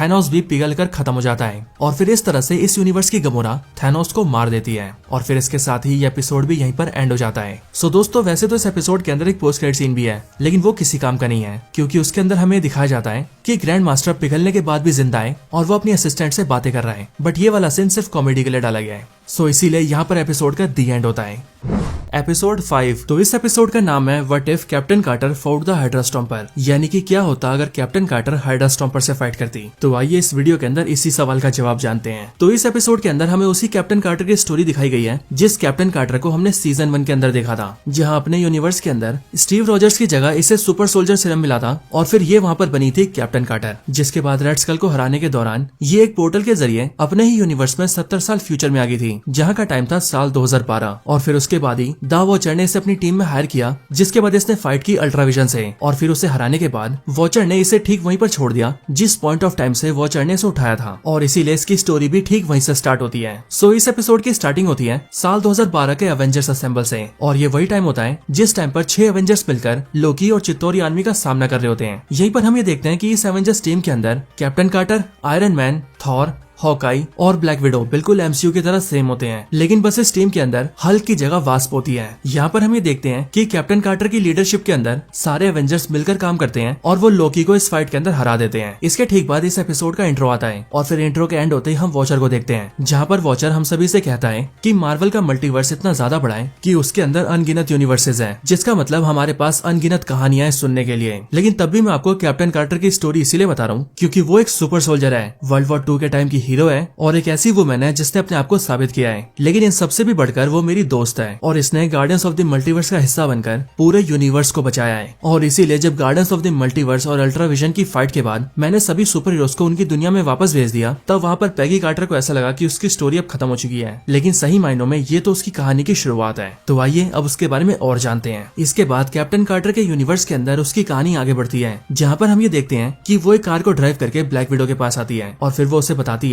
कि फ्यूरी ने उन्हें एक मिशन दिया है जिसके लिए उन दोनों को साथ में जाना है। इसके बाद वो दोनों एक मिशन पर जाती है, जिस मिशन में वो दोनों एक शिप पर जाती है और वहाँ पर कुछ तहकीकात करती है। उसे शिप के ऊपर एक कंटेनर के पास लाकर ब्लैक विडो कैप्टन कार्टर से कहती है कि इसके अंदर हमें कमाल की चीज मिली है और तुम्हें वो देखना चाहिए। और फिर जैसे कैप्टन कार्टर उसके अंदर देखती है, वैसी वो ये देखती है कि उसके अंदर हाइड्रा स्टॉम्पर है, यानी कि वही हाइड्रा स्टॉम्पर जिसे हावर्ड स्टार्क ने स्टीव रॉजर्स के लिए बनाया था और स्टीव रॉजर्स ही इसे यूज किया करता था। और इसीलिए अपने सामने हाइड्रा स्टॉम्पर को देखकर पैगी कार्टर ये सोचती है कि इसके अंदर स्टीव होगा, लेकिन अगले ही पल हाइड्रा स्टॉम्पर एक्टिवेट हो जाता है और वो सीधा ब्लैक विडो और कैप्टन कार्टर के ऊपर अटैक कर देता है और फिर हाइड्रा स्टॉम्पर उस शिप से उड़कर वहाँ से निकल जाता है। लेकिन जाने से पहले कैप्टन कार्टर हाइड्रा स्टॉम्पर के अंदर स्टीव की शक्ल देख लेती है, विच मींस उसे पता लग जाता है कि इसके अंदर स्टीव रॉजर्स ही है। इसके बाद ही कैप्टन कार्टर फ्यूरी के पास आती है और वो उससे कहती है कि तुमने मुझसे कहा था कि स्टीव रॉजर्स 1953 में ही मर गया था, लेकिन मैंने तो उसे हाइड्रा स्टॉम्पर के अंदर देखा है। लेकिन इसी पर फ्यूरी उसे बताता है कि हाँ ये बात सच है, स्टीव रॉजर्स 1953 में ही मर गया था। असल में वर्ल्ड वॉर 2 के बाद साल 1953 में स्टीव रॉजर्स और बकी बार्न्स ने एक टीम बनाई थी और फिर उन दोनों दोस्तों ने मिलकर अकेले ही पूरी दुनिया से हाइड्रा के सारे बेस को खत्म कर दिया था और उसी दौरान आखिरी मिशन के अंदर स्टीव रॉजर्स भी मारा गया था। लेकिन फिर इसके बाद फ्यूरी आगे बताता है कि हमें साल 1960 से कुछ ऐसे भी रिवर्स मिल रहे थे कि हाइड्रा स्टॉम्पर अभी भी जिंदा है। हालांकि ये अब तक सिर्फ रूमर्स थे, लेकिन हाँ अगर ये बातें सच थी तो फिर तो हाइड्रा स्टॉम्पर दुनिया का एक बहुत ही बड़ा टेररिस्ट है, क्योंकि इन बीते सालों के अंदर उसने अब तक बहुत सारे क्राइम्स किए हैं और दर्जनों शील्ड के एजेंट्स को भी मारा है। बट इसके बाद ही कैप्टन कार्टर फ्यूरी से कहती है कि स्टीव रॉजर्स ऐसा कभी नहीं कर सकता, वो उसे शुरू से जानती है और वो किसी की जान नहीं ले सकता। बट फिर ये सुनते ही ब्लैक विडो से कहती है कि असल में हाइड्रा स्टॉम्पर यानी कि स्टीव रॉजर्स रेड रूम के कंट्रोल में है, क्योंकि बहुत साल पहले रेड रूम वालों ने उसे कैप्चर करके उसे अपने कंट्रोल में कर लिया था, जिसके बाद से वो उनके लिए काम करता है, यानी कि स्टीव का दिमाग पूरी तरह से रेड रूम वालों के कंट्रोल में है। बट ये सुनते ही कैप्टन कार्टर ब्लैक विडो से पूछती है कि जब उसे स्टीव के बारे में पता था तो उसने अब तक उसे क्यों नहीं बताया। लेकिन ये सुनकर ब्लैक विडो से कहती है कि वो स्टीव के बारे में ये सब बता के उसका दिल नहीं दुखाना चाहती थी। इसके अगले सीन के अंदर हम शील्ड हेडक्वार्टर्स के अंदर बकी बार्न्स को देखते हैं, जो कि अब काफी एजेड हो चुका है और यहीं हम ये भी जानते हैं कि बकी बार्न्स यूएसए का सेक्रेटरी ऑफ स्टेट बन चुका है और यहाँ शील्ड के हेडक्वार्टर्स के अंदर वो एक हाई लेवल की मीटिंग कर रहा है। लेकिन यहीं पर बकी बार्न्स के पास कई सारे शील्ड के एजेंट्स आते हैं और वो उससे कहते हैं कि मिस्टर सेक्रेटरी आपकी जान को खतरा है, क्योंकि हमें खबर मिली है कि हाइड्रा स्टॉम्पर आपके ऊपर हमला करने वाला है। बट यहाँ पर ये लोग ये बात कर ही रहे होते हैं कि तभी हम देखते हैं कि स्टीव रॉजर्स यानी कि हाइड्रा स्टॉम्पर वहाँ पर आकर बकी बार्न्स के ऊपर अटैक कर देता है। लेकिन फिर जैसे ही कैप्टन कार्टर को ये खबर मिलती है, वैसे ही वो बकी को बचाने आ जाती है। इधर निक फ्यूरी जैसे ये सब देखता है, वैसे ही वो ब्लैक विडो को ये ऑर्डर्स देता है कि अब वो हाइड्रा स्टॉम्पर को खत्म कर दे, क्योंकि अब वो उसे बिल्कुल भी बर्दाश्त नहीं करेगा। और फिर ऐसा करने के लिए ब्लैक विडो एक एयरक्राफ्ट में बैठकर हाइड्रा स्टॉम्पर को मारने निकल जाती है। इधर कैप्टन कार्टर बकी बार्न्स को लेकर काफी अंदर आ जाती है और वो उसकी सिक्योरिटी के लिए उसे काफी ऊपर वाले फ्लोर में ले जाती है। लेकिन वहीं पर हाइड्रा स्टॉम्पर फिर से अटैक कर देता है, बट कैप्टन कार्टर उसके ऊपर कूद जाती है और उसे रोकने के लिए काफी साइड में ले आती है। लेकिन हाइड्रा स्टॉम्पर उसे साइड करके फिर से फ्लाई करते हुए बिल्डिंग के ऊपर वाले फ्लोर पे जाता है। बट यहीं पर ही ब्लैक विडो अपने एयरक्राफ्ट से उस पर अटैक कर देती है और उस पर बुलेट बुलेट्स की फायरिंग कर देती है। बट फिर इसके बाद हाइड्रा स्टॉम्पर फिर से बिल्डिंग के अंदर आ जाता है और वो बकी के सामने आकर उसे मारने के लिए अपने हाथ को सामने करता है। बट इसी टाइम पर पीछे की खिड़की के ऊपर ब्लैक विडो एयरक्राफ्ट लेकर आ जाती है और वो हाइड्रा स्टॉम्पर के ऊपर निशाना बना लेती है। लेकिन वो हाइड्रा स्टॉम्पर के ऊपर अटैक करती है कि उससे पहले ही बकी बांस उसके सामने आ जाता है। बट ये देखकर उसके गार्ड्स उससे कहते हैं कि वो नीचे झुक जाए। लेकिन बकी अपने सारे गार्ड से कहता है कि अगर मेरी जगह आज मेरा दोस्त स्टीव होता तो शायद वो भी मुझे इसी तरह से बचाता। इसके बाद वो हाइड्रा स्टॉम्पर के अंदर बैठे अपने दोस्त स्टीव से कहता है कि वो जानता है कि वो अंदर है और इसीलिए वो अपने पुराने दोस्त को बुला रहा है ताकि वो बाहर आकर अपने इस पुराने दोस्त को पहचाने। लेकिन यहाँ पर हाइड्रा स्टॉम्पर उसे नहीं पहचानता और वो उस पर फायरिंग करने वाला होता है कि तभी सही टाइम पर वहाँ पर कैप्टन कार्टर आ जाती है और वो उसे रोक देती है। देन फिर उन दोनों के बीच फाइट होने लगती है, जिस फाइट के अंदर वो दोनों हवा में पहुंच जाते हैं। बट उसी फाइट में कैप्टन कार्टर हाइड्रा स्टॉम्पर के ऊपर अटैक करके उसे ऑफ कर देती है, जिस वजह से वो दोनों नीचे गिरने लगते हैं। लेकिन फिर तभी ब्लैक विडो वहाँ पर आती है और वो अपने एयरक्राफ्ट के अंदर उन दोनों को बिठा लेती है और फिर वो सीधा उन दोनों को स्कॉटलैंड ले जाती है, एक ऐसी जगह पर जो कि बहुत खुफिया थी। यहाँ पर लाकर वो दोनों बेहोश हो रखे हाइड्रा स्टॉम्पर की चेकिंग करते हैं। बट यहीं पर ब्लैक विडो कैप्टन कार्टर से कहती है कि इसकी बॉडी को इस मशीन से निकालना इम्पॉसिबल है क्योंकि ये दोनों एक दूसरे से जुड़ चुके हैं। बट फिर ये जानने के बाद कैप्टन कार्टर ब्लैक विडो से कहती है कि अगर ऐसी बात है तो अब हम रेड रूम पे जाएंगे, क्योंकि अगर उन्होंने स्टीव को ऐसा बनाया है तो शायद वहीं पर ही स्टीव को ठीक करने का भी कोई तरीका जरूर होगा। वैसे मैं आप सभी को बता दूं कि रेड रूम वही जगह है जिस खुफिया जगह पर ब्लैक विडो ट्रेनिंग चलती है, यानी कि वहाँ पर लड़कियों को पकड़कर उन्हें स्पाई की ट्रेनिंग देकर ब्लैक विडो बनाकर तैयार किया जाता है, जिसके बाद वो बहुत ज्यादा खतरनाक हो जाती है, बिल्कुल ठीक ब्लैक विडो की तरह। और इस व्हाट इफ यूनिवर्स के अंदर इसी रेड रूम ने स्टीव रॉजर्स को भी अपने कंट्रोल में कर रखा है। कैप्टन कार्टर की बातें सुनकर ब्लैक विडो से कहती है कि वो खुद भी नहीं जानती कि आखिर रेड रूम की लोकेशन कहाँ पर है। लेकिन तभी हम ये देखते हैं कि स्टीव रॉजर्स जाग चुका है और वो उन दोनों से कहता है कि वो जानता है कि रेड रूम कहाँ पर है। बट उसे देखते ही ब्लैक विडो उस पर गोली तान देती है क्योंकि उसे ऐसा लगता है कि वो उन पर हमला करेगा। लेकिन स्टीव रॉजर्स उन्हें भरोसा दिलाता है कि वो बिल्कुल होश हवास में है। इसके बाद वो उन दोनों को रेड रूम की लोकेशन पर ले जाता है, जो कि सोकोविया के खुफिया जगह पर होती है। यहाँ पर आने के कुछ टाइम बाद ही हम ये देखते हैं कि बहुत सारे इंसानों जैसे दिखने वाले रोबोट्स इन तीनों के ऊपर अटैक कर देते हैं, जिस अटैक में ये इन तीनों के ऊपर छोटी छोटी बुलेट जैसी चीजें फायर करते हैं, जिनसे इन्हें इलेक्ट्रिक का शॉक लगता है। और क्योंकि ये सारे रोबोट्स बहुत ज्यादा होते हैं, इसीलिए ये सब मिलकर भी इन सारे रोबोट्स को नहीं मार पाते, जिस वजह से इन तीनों की हालत बहुत बुरी हो जाती है। लेकिन फिर इसके बाद ही जब कैप्टन कार्टर लड़ने की हालत में नहीं रहती, तभी वो ऊपर की तरफ देखती है और फिर ऊपर देखती उसे दिखता है कि वहाँ पर रेड रूम है। और अगर आप सभी ध्यान दें तो इस रेड रूम को बिल्कुल मूवी से रिसेंबल करके बनाया गया है। इसके बाद ही इन तीनों के पास ही मेलिना आती है और उसके साथ होती है कई सारी ब्लैक विडोज। और यहाँ पर आने के बाद ही हमें पता लगता है कि ये मेलिना ब्लैक विडो की मदर है और वो इन तीनों से कहती है कि ये सब कुछ उसका ही प्लान था, यानी कि हाइड्रा स्टॉम्पर का उनसे मिलना, उसका बकी पर अटैक करना, स्टीव का उनसे हार जाना, फिर उन दोनों का स्टीव को एक खुफिया जगह पर लाना और वहाँ पर स्टीव का उनसे ये कहना कि वो रेड रूम की लोकेशन जानता है और फिर उन दोनों को यहाँ पर लाना, ये सब उसका प्लान था। और ये सब उसने इसीलिए किया था ताकि वो ब्लैक विडो को हासिल कर सके। असल में ब्लैक विडो उसकी बहुत ही एक्सपर्ट स्पाई थी, जो कि उसके एक ही इशारे के ऊपर किसी को भी खत्म कर देती थी। और इसीलिए जब से ब्लैक विडो ने शील्ड और एवेंजर्स को ज्वाइन किया था, तब से वो ये चाहती थी कि ब्लैक विडो उसके पास वापस आ जाए। एंड फाइनली वो उसके पास आई गई। इसके बाद ही हमें देखते हैं कि स्टीव रॉजर्स भी उन दोनों के ऊपर बंदूक तान देता है और यहीं पर ये बात भी क्लियर हो जाती है कि स्टीव रॉजर्स हमेशा से ही मेलिना के कंट्रोल में था।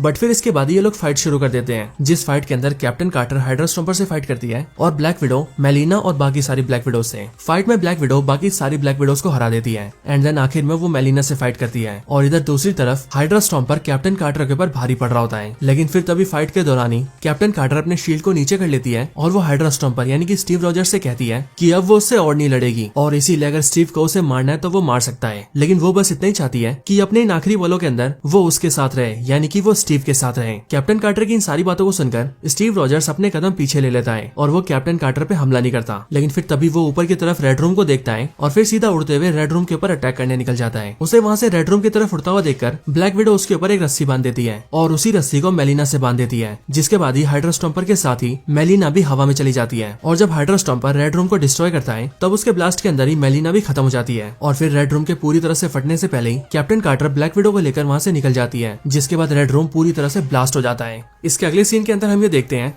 कि कैप्टन कार्टर और ब्लैक विडो दोनों एक दूसरे से बातें कर रही होती है और फिर यहीं पर ही वॉचर अपीयर होता है और वो इसकी स्टोरी को एंड करने वाला होता है। लेकिन तभी अचानक से हम ये देखते हैं कि कैप्टन कार्टर जहाँ पर खड़ी होती है उसके नीचे का एरिया बिल्कुल लाल हो जाता है और ये देखकर वॉचर भी चौंक जाता है, क्योंकि उसे भी समझ नहीं आता कि आखिर ये क्या हो रहा है। बट अगले पल वहाँ पर एक पोर्टल खुलता है और कैप्टन कार्टर उस पोर्टल के जरिए वहाँ से गायब हो जाती है। और फिर ये देखकर वॉचर भी खुद से कहता है कि ये हुआ क्या, आखिर कैप्टन कार्टर गई कहाँ। इसके अगले पल हम ये देखते हैं कि कैप्टन कार्टर की जैसी आंखें खुलती है, वैसी वो एक काले अंधेरे जंगल में होती है, जहाँ पर उसके सामने निक फ्यूरी होता है, जो कि कैप्टन कार्टर को देखकर कहता है, अच्छा तो ये है वो जो कि हमारी रानी को बचाएगी। बट फिर फ्यूरी के ऐसा बोलते ही उसके बगल में स्कारलेट विच आती है और वो फ्यूरी से कहती है हाँ, और साथ ही साथ ये हमारी दुनिया को भी बचाएगी। और यहीं पर ही हमें ये पता लगता है कि स्कारलेट विच ही अपने मैजिक का यूज करके कैप्टन कार्टर को इस जगह पर लाई है। बट ये जगह कैप्टन कार्टर के लिए बहुत अजीब थी, इसीलिए वो वॉचर को आवाज लगाती है और वॉचर का नाम चिल्लाती है। बट फिर हमें ये पता लगता है कि असल में ये एक ऐसी जगह है जिसके बारे में वॉचर को भी नहीं पता है, और उससे भी बड़ी बात वॉचर यहाँ पर देख भी नहीं सकता है। और फिर इसके साथ ही ये एपिसोड यहीं पर एंड हो जाता है।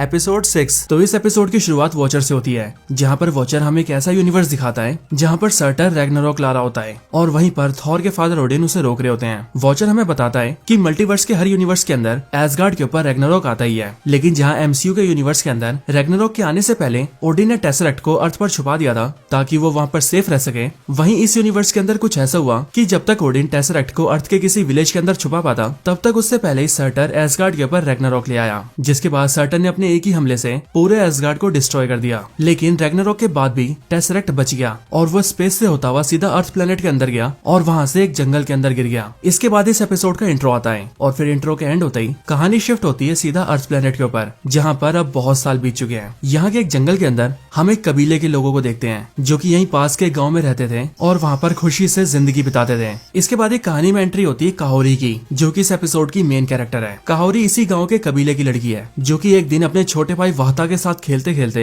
सीधा गांव के पास के जंगल में चली जाती है। जंगल में काफी अंदर आने के बाद काहोरी को वहाँ पर एक स्केलेटन दिखता है, लेकिन फिर काहोरी का भाई वाहता उस स्केलेटन को देखकर काहोरी से कहता है कि हमें यहाँ से आगे नहीं जाना चाहिए, क्योंकि गांव के बड़े बुजुर्ग हमेशा से ही कहते हैं कि बीते वक्त के अंदर इन जगहों पर बहुत सी लड़ाइयाँ हुई है और ये सारे स्केलेटन्स उन्हीं लोगों के हैं। इसके साथ ही वो दोनों ये बातें भी करते हैं कि इस पूरे जंगल के इलाके को उनके लोग श्रापित कहते हैं, और ऐसा इसीलिए क्योंकि यहाँ पास में एक नदी है जो कि सबसे छुपी हुई है, यानी कि एक फॉरबिडन लेक, और इसीलिए कोई भी उस नदी को आसानी से ढूंढ नहीं पाता। लेकिन बीते सालों के अंदर जिसने भी उस नदी को ढूंढा है वो उस नदी से कभी वापस नहीं आ पाया। लेकिन सभी गांव वालों का ऐसा मानना है कि उस नदी के अंदर ऐसी ताकत है जो कि उसके अंदर जाने वाले व्यक्ति को सीधा स्काई वर्ल्ड में ले जाती है, यानी कि आसमानी दुनिया के अंदर। और इसीलिए बीते सालों में बहुत से लोगों ने यहाँ पर आकर लड़ाइयाँ की और उस नदी के ऊपर कब्जा करने की कोशिश की, लेकिन सही मायनों में नदी का राज क्या है ये आज तक कोई नहीं बता पाया, क्योंकि जो भी नदी के पास गया वो वापस कभी लौट के नहीं आया। इसके बाद काहोरी और वाहता जैसे ही जंगल में थोड़ा और अंदर जाते हैं, वैसे उन्हें गोली चलने की आवाज सुनाई देती है, जो आवाज उनके गांव के पास से आ रही होती है, और इसीलिए वो दोनों सीधा अपने गांव के पास जाते हैं। लेकिन गांव के पास आते ही वो दोनों ये देखते हैं कि उनके गांव के ऊपर हमला हुआ है और बाहर से आए बहुत से लोगों ने उनके गांव को जलाकर उनके लोगों को बंदी बना लिया है। वो दोनों ये सब देख ही रहे होते हैं कि तभी एक आदमी उन दोनों को देख लेता है और इसीलिए कुछ सोल्जर्स उनके पीछे भागते हैं। काहोरी और वाहता उन सोल्जर्स से बचने के लिए सीधा जंगल में वापस भागते हैं और वो सारे सोल्जर्स उनका पीछा करते हैं। भागते भागते वो दोनों अचानक से एक गड्ढे में गिर जाते हैं, लेकिन गड्ढे में गिरने के बावजूद भी वो लोग रुकते नहीं है और वो लोग और अंदर की तरफ भागते हैं। लेकिन फिर वहाँ से थोड़ा दूर भागते ही उन दोनों को एक ऐसी नदी दिखती है जो कि नीले रंग में चमक रही होती है, और इसीलिए उस नदी को देखते ही काहोरी ये समझ जाती है कि यही फॉरबिडन लेक है, यानी कि वो जादुई नदी जिसके अंदर से आज तक कोई वापस नहीं आ पाया। और उसके गाँव के बहुत से लोग बीते सालों में इस नदी के आसपास आकर ही गायब हो चुके हैं। बट वो दोनों वहाँ पर बातें कर ही रहे होते हैं कि तभी उनके पीछे से वहाँ पर सोल्जर्स आ जाते हैं, जिनसे बचने के लिए वो दोनों साइड में छुप जाते हैं। लेकिन यहीं पर जब काहोरी को ऐसा लगता है कि वो सोल्जर वाहता को मार देगा, तभी वो उसे बचाने के लिए उस सोल्जर के ऊपर पत्थर फेंकती है। बट तभी वहाँ पर एक दूसरा सोल्जर आता है और वो काहोरी को गोली मार देता है, लेकिन गोली लगते ही सीधा काहोरी उसी लेक के अंदर गिर जाती है। नदी में थोड़ा अंदर गिरते ही काहोरी को वहाँ पर एक नीली सी चमकती हुई चीज दिखती है, जो कि काहोरी को सीधा अपनी तरफ खींच लेती है और एक पोर्टल के जरिए काहोरी को एक दूसरी जगह पर भेज देती है। इस नई जगह पर आते ही काहोरी की मुलाकात अथारक्स नाम के एक आदमी से होती है, जो कि वैसे देखने में तो उसके कबीले के आदमी जैसे ही लग रहा होता है, बट अथारक्स की आंखें और उसकी बॉडी नीले रंग में चमक रही होती है। इसके बाद ही यहीं पर वॉचर अपीयर होता है और वो हमें कहानी समझाता है। वॉचर हमें बताता है कि जब रैग्नारोक के बाद टेसरेक्ट सीधा अर्थ पर आया, तब वो इसी लेक के अंदर आ गया, और क्योंकि टेसरेक्ट के अंदर स्पेस स्टोन है, इसीलिए स्पेस स्टोन की एनर्जी की वजह से वहाँ पर एक पोर्टल खुल गया, जो पोर्टल सीधा एक दूसरी दुनिया से कनेक्ट हो गया, एक दूसरे स्पेस वर्ल्ड से। और इसीलिए काहोरी के गांव के जो भी लोग आज तक इस लेक के अंदर आए, वो सारे के सारे उसी पोर्टल के जरिए इस दुनिया में आ गए। इसके बाद ही अथारक्स काहोरी के पास आता है और वो उससे कहता है, डरो मत मेरी बहन, ये आसमानी दुनिया है और तुम्हारा इस आसमानी दुनिया में स्वागत है। इसके अगले सीन में जब काहोरी की आंखें खुलती हैं, तब वो ये देखती है कि दिन हो चुकी है और उसके आसपास ऐसे बहुत सारे लोग हैं जो कि देखने में उसके कबीले के ही लोग हैं, बट उन सबके पास स्पेशल पावर्स है। इसके बाद एक काहोरी के पास अथारक्स आता है और वो काहोरी को सब समझाता है। वो काहोरी से कहता है कि जब तुम उस नदी के अंदर गिरी थी, तब वहाँ के पोर्टल के जरिए तुम इस दुनिया में आ गई, और ये दुनिया है आसमानी दुनिया। इस दुनिया के अंदर सब खास है और यहाँ की हर एक चीज के अंदर शक्तियाँ हैं, और जब हम यहाँ की चीजों को खाते हैं तो हमारे अंदर भी ये शक्तियाँ आ जाती हैं, जो कुछ टाइम में तुम्हारे अंदर भी आ जाएंगी। इसके साथ ही वो काहोरी से से कहता है कि जब वो छोटा था तब गांव के लोग धीरे धीरे करके नदी के पास जाकर गायब हो रहे थे, यहाँ तक कि उसका कजन भी गायब हो गया था। लेकिन जब वो खुद इस दुनिया में आया तब उसे वो सारे लोग यहाँ पर मिले और फिर वो समझा कि उसके गाँव के सारे लोग इस आसमानी दुनिया में आ गए हैं और इसीलिए वो जानता है कि काहोरी को भी चीजें अजीब लग रही होंगी, लेकिन धीरे धीरे उसे भी इन सब की आदत हो जाएगी और वो यहाँ पर बहुत खुश रहेगी। लेकिन फिर ये सुनते ही काहोरी उससे कहती है कि मेरा गाँव खतरे में है और इसीलिए मुझे उसे बचाने जाना है। और फिर इसके लिए काहोरी सीधा उसी पोर्टल की तरफ भागती है जिस पोर्टल से वो यहाँ पर आई थी। पोर्टल के पास आकर काहोरी देखती है कि वो पोर्टल बहुत ऊपर है। लेकिन फिर तभी अथारक्स काहोरी के पास आता है और वो काहोरी से कहता है, काहोरी ये दुनिया एक स्वर्ग है, यहाँ ना तो हमारी उम्र बढ़ती है और ना ही हम कभी मरते हैं और इसीलिए अब उसे भी अपने गांव को भूलकर यहाँ पर आराम से रहना चाहिए। इसके बाद ही दूसरी तरफ रियल वर्ल्ड के अंदर हम ये देखते हैं कि जिन लोगों ने काहोरी के विलेज के ऊपर अटैक किया था वहीं पर ही उन सबका लीडर सामने आता है और वो स्पेनिश में अपना नाम बताता है और यहीं पर इसकी बातों से हमें ये पता लगता है कि यहाँ पर इसे स्पेन की रानी ने भेजा है और वो भी इसीलिए ताकि वो यहाँ पर आकर उस जादुई नदी को ढूंढ सके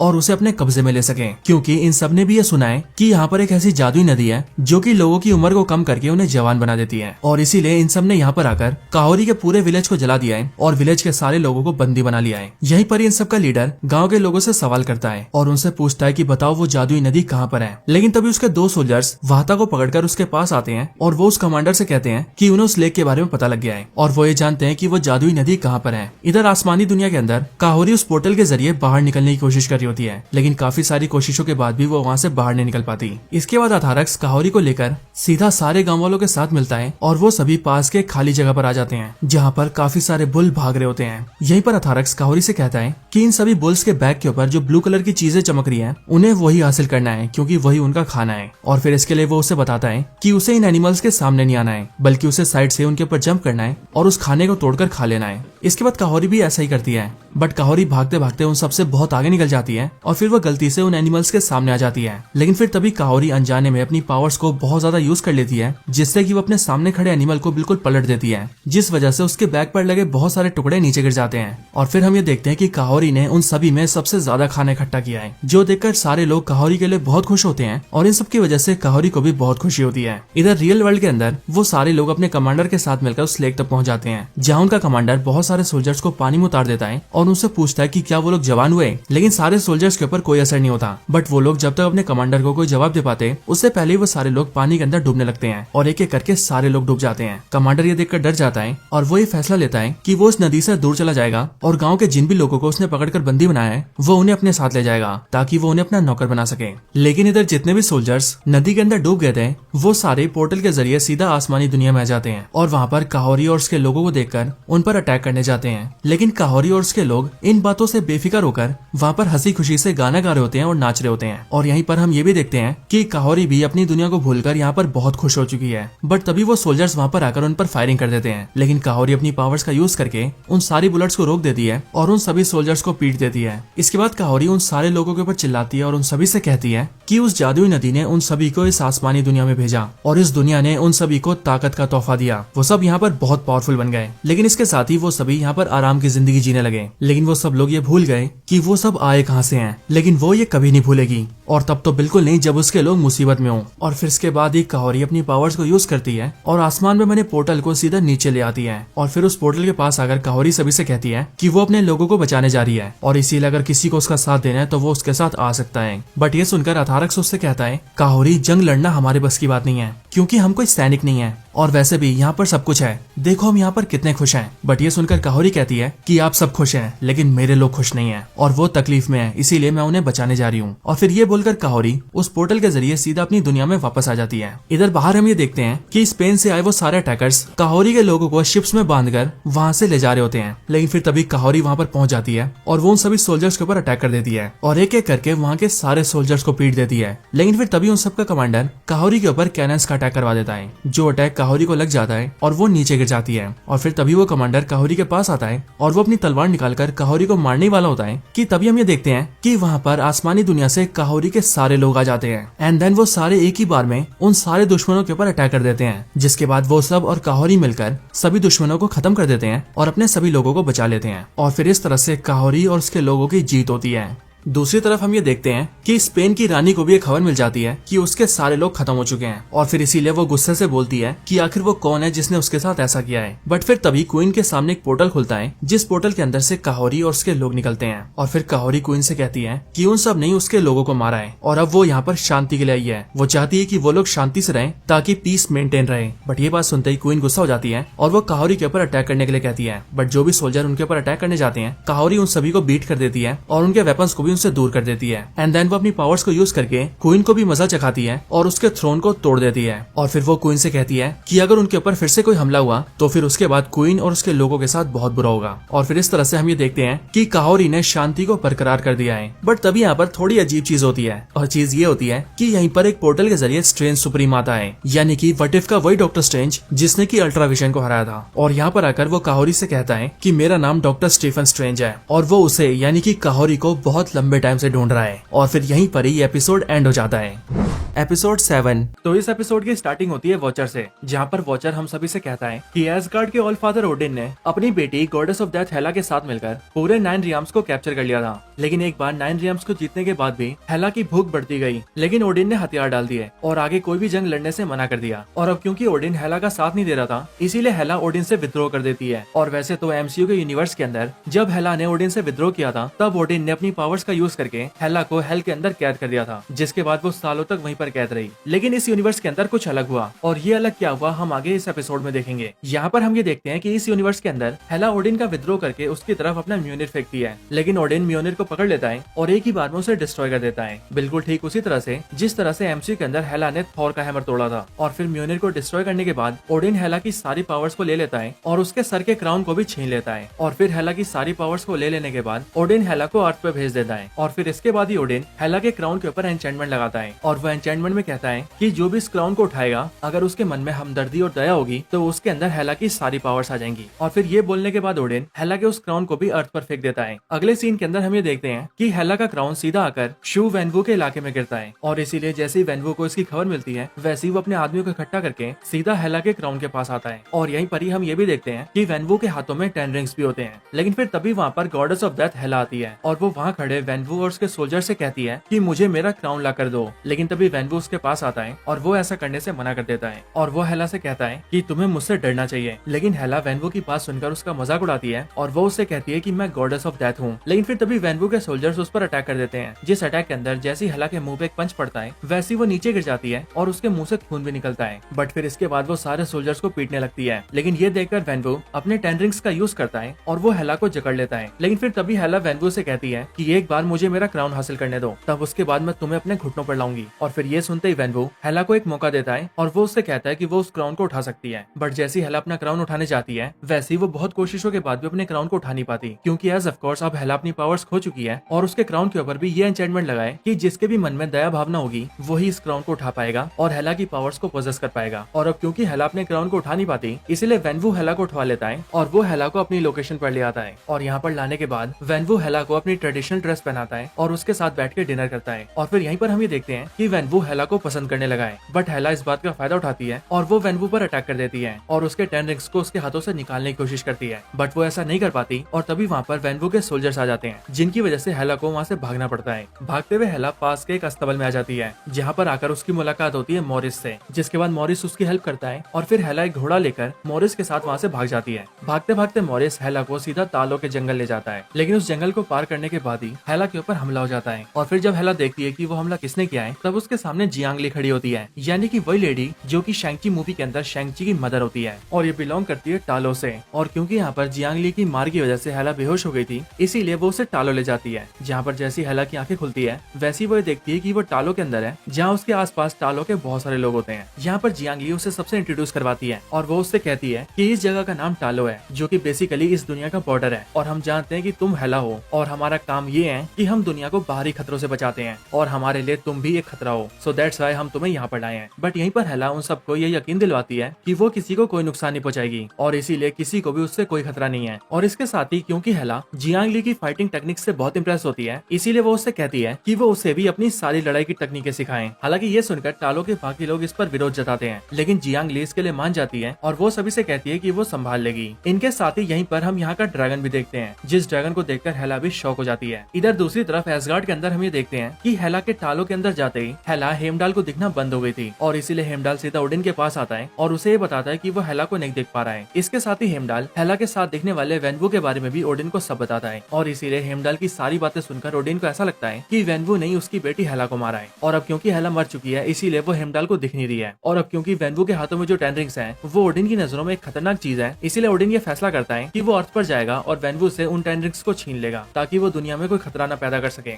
इसके बाद ही हम टालो के अंदर हेला को देखते हैं, जहाँ पर जियांग ली उसे ट्रेनिंग करवा रही होती है और उसे टालो की फाइटिंग टेक्निक सिखा रही होती है। बट इस ट्रेनिंग के दौरान ही जियांग ली हेला से पूछती है कि आखिर वो हमारी इस फाइटिंग टेक्निक को क्यों सीखना चाहती है। और फिर ये सवाल सुनते ही हेला उसे जवाब देती है कि वो इन सारे तरीकों को सीखकर वेनवू को हराना चाहती है और उसके 10 रिंग्स को छीनना चाहती है। बट ये सुनकर जियांग ली उससे कहती है कि उसके आगे उसे क्या करना है। देन फिर हेला जवाब देती है कि उसके बाद उसे अपने डैड को हराकर एसगार्ड की गद्दी हासिल करनी है और फिर उसके आगे वो पूरे यूनिवर्स को कॉन्कर करना चाहती है। बट फिर इसके बाद ही जियांग ली हेला को उसकी मेमोरीज में पीछे ले जाती है, जहाँ पर हेला अपनी मेमोरीज के अंदर ये देखती है कि जब वो एक छोटी बच्ची थी तब वो ऐसी बिल्कुल नहीं थी जैसी वो आज है, क्योंकि उस टाइम पर वो बहुत प्यारी थी और उसे दूसरे जीवों से भी बहुत प्यार था। लेकिन उसके फादर ओडिन ने उसे अपने लिए इस्तेमाल किया और उसे लड़ना सिखाया ताकि वो ओडिन के लिए वो सब कर सके जो ओडिन चाहता है। और फिर इसीलिए इसके बाद ही हेला खुद से फैसला करती है कि उसके मन में जितने भी विचार हैं, जैसे कि एसगार्ड की गद्दी पाना या फिर पूरे यूनिवर्स को कॉन्कर करना, ये सब उसके फादर की वजह से हैं और एक तरह से अभी भी उसका फादर उसे कंट्रोल ही कर रहा है। एंड दैट्स व्हाई वो डिसाइड करती है कि अब उसे इन सबसे फ्रीडम चाहिए, उसे इन ख्यालों से आजादी चाहिए, उसे फ्रीडम चाहिए ताकि वो अपने फैसले खुद से ले सके। और फिर यहीं पर हम भी ये देखते हैं कि हेला का मन परिवर्तन हो चुका है और इसीलिए अब उसके मन में गुस्सा या घृणा नहीं बल्कि दया भावना और प्यार है। इसके बाद हेला और ट्रेनिंग करती है और काफी हद तक तैयार हो जाती है। बट फिर कुछ दिनों के बाद हेला ये देखती है कि उसके फादर बायफ्रोस्ट के जरिए अर्थ पर आए हैं और वो भी वेनवू के पास, और इसीलिए हेला ये समझ जाती है कि उसका फादर ओडिन वेनवू के 10 रिंग्स लेने आया है। सो इसीलिए वो ये फैसला करती है कि वो जाकर अपने फादर को रोकेगी और फिर इसीलिए वो अपने हथियार उठाती है और सीधा ओडिन के पास निकल जाती है। इधर हम ये देखते हैं कि वेनवू और ओडिन की फाइट स्टार्ट हो चुकी थी, जहाँ पर अगले पल हेला भी आ जाती है और वो वेनवू का साथ देने लगती है। बट वहाँ पर हेला को देखकर ओडिन उससे कहता है कि मुझे लगा कि तुम मर गई हो और इसीलिए मैं यहाँ पर तुम्हारा बदला लेने आया था। इसके साथ ही मैं यहाँ पर इन 10 रिंग्स को भी लेने आया हूँ, क्योंकि इन 10 रिंग्स जैसी पावरफुल चीज इस जैसे इंसान के हाथों में नहीं होनी चाहिए। बट ओडिन ये देखता है कि उसकी बेटी हेला उसके खिलाफ बगावत कर देती है और वो ओडिन से कहती है कि अगर वो शांति चाहते हैं तो वो इस जगह से चले जाए और वापस कभी ना आए। बट फिर ये सुनकर ओडिन गुस्सा हो जाता है और फिर इसीलिए इसके रिजल्ट में वेनवू एंड हेला वर्सेस ओडिन की फाइट शुरू हो जाती है। फाइट के अंदर हेला और वेनवू दोनों मिलकर ओडिन का सामना करते हैं, लेकिन ओडिन अकेले उन दोनों पर भारी पड़ता है। लेकिन तब भी इस फाइट के अंदर हेला और वेनवू मिलकर ओडिन को कमजोर कर देते हैं। बट जब ओडिन कमजोर हो जाता है तब हेला उसके पास आकर उससे कहती है, फादर मैं आपसे रिक्वेस्ट करती हूँ, प्लीज इस फाइट को रोक दीजिए, ये जंग यहीं पर खत्म कर दीजिए और शांति का रास्ता अपनाइए। लेकिन ओडिन हेला की गर्दन दबा देता है और उसे ऊपर उठा देता है। बट तब भी हेला ये डिसाइड करती है कि वो खुद की कुर्बानी देकर भी इस जंग को रोक कर ही रहेगी। और फिर तभी दूसरी तरफ हमें देखते हैं कि हेला का क्राउन धीरे धीरे करके हिलने लगता है और वो उड़ता हुआ हेला के पास आ जाता है, और वो इसीलिए क्योंकि अब हेला के मन में भी दया और करुणा है। सो दैट्स व्हाई वो अपने क्राउन के लिए वर्दी हो चुकी है और इसीलिए जैसी हेला का क्राउन उसके सर पर आता है वैसे उसकी पावर्स लौट आती है और उसका सूट ब्लैक की बजाय व्हाइट हो जाता है। बट तब ये ओडिन हेला पर अटैक करता है, जिसके रिस्पॉन्स में हेला भी उस पर हमला करती है और वो ओडिन को हरा देती है। इसके बाद ओडिन हार मान जाता है और वो हेला से कहता है कि तुमने मुझे हरा दिया है और तुमने अपनी ताकत को साबित किया है, सो इसीलिए अब तुम एसगार्ड की गद्दी के काबिल बन चुकी हो एंड अब से तुम एसगार्ड को रूल कर सकती हो। लेकिन हेला ओडिन से कहती है कि इन सबको बहुत वक्त है, उससे पहले उसे 9 रियम्स के अंदर सभी को फ्रीडम दिलानी है।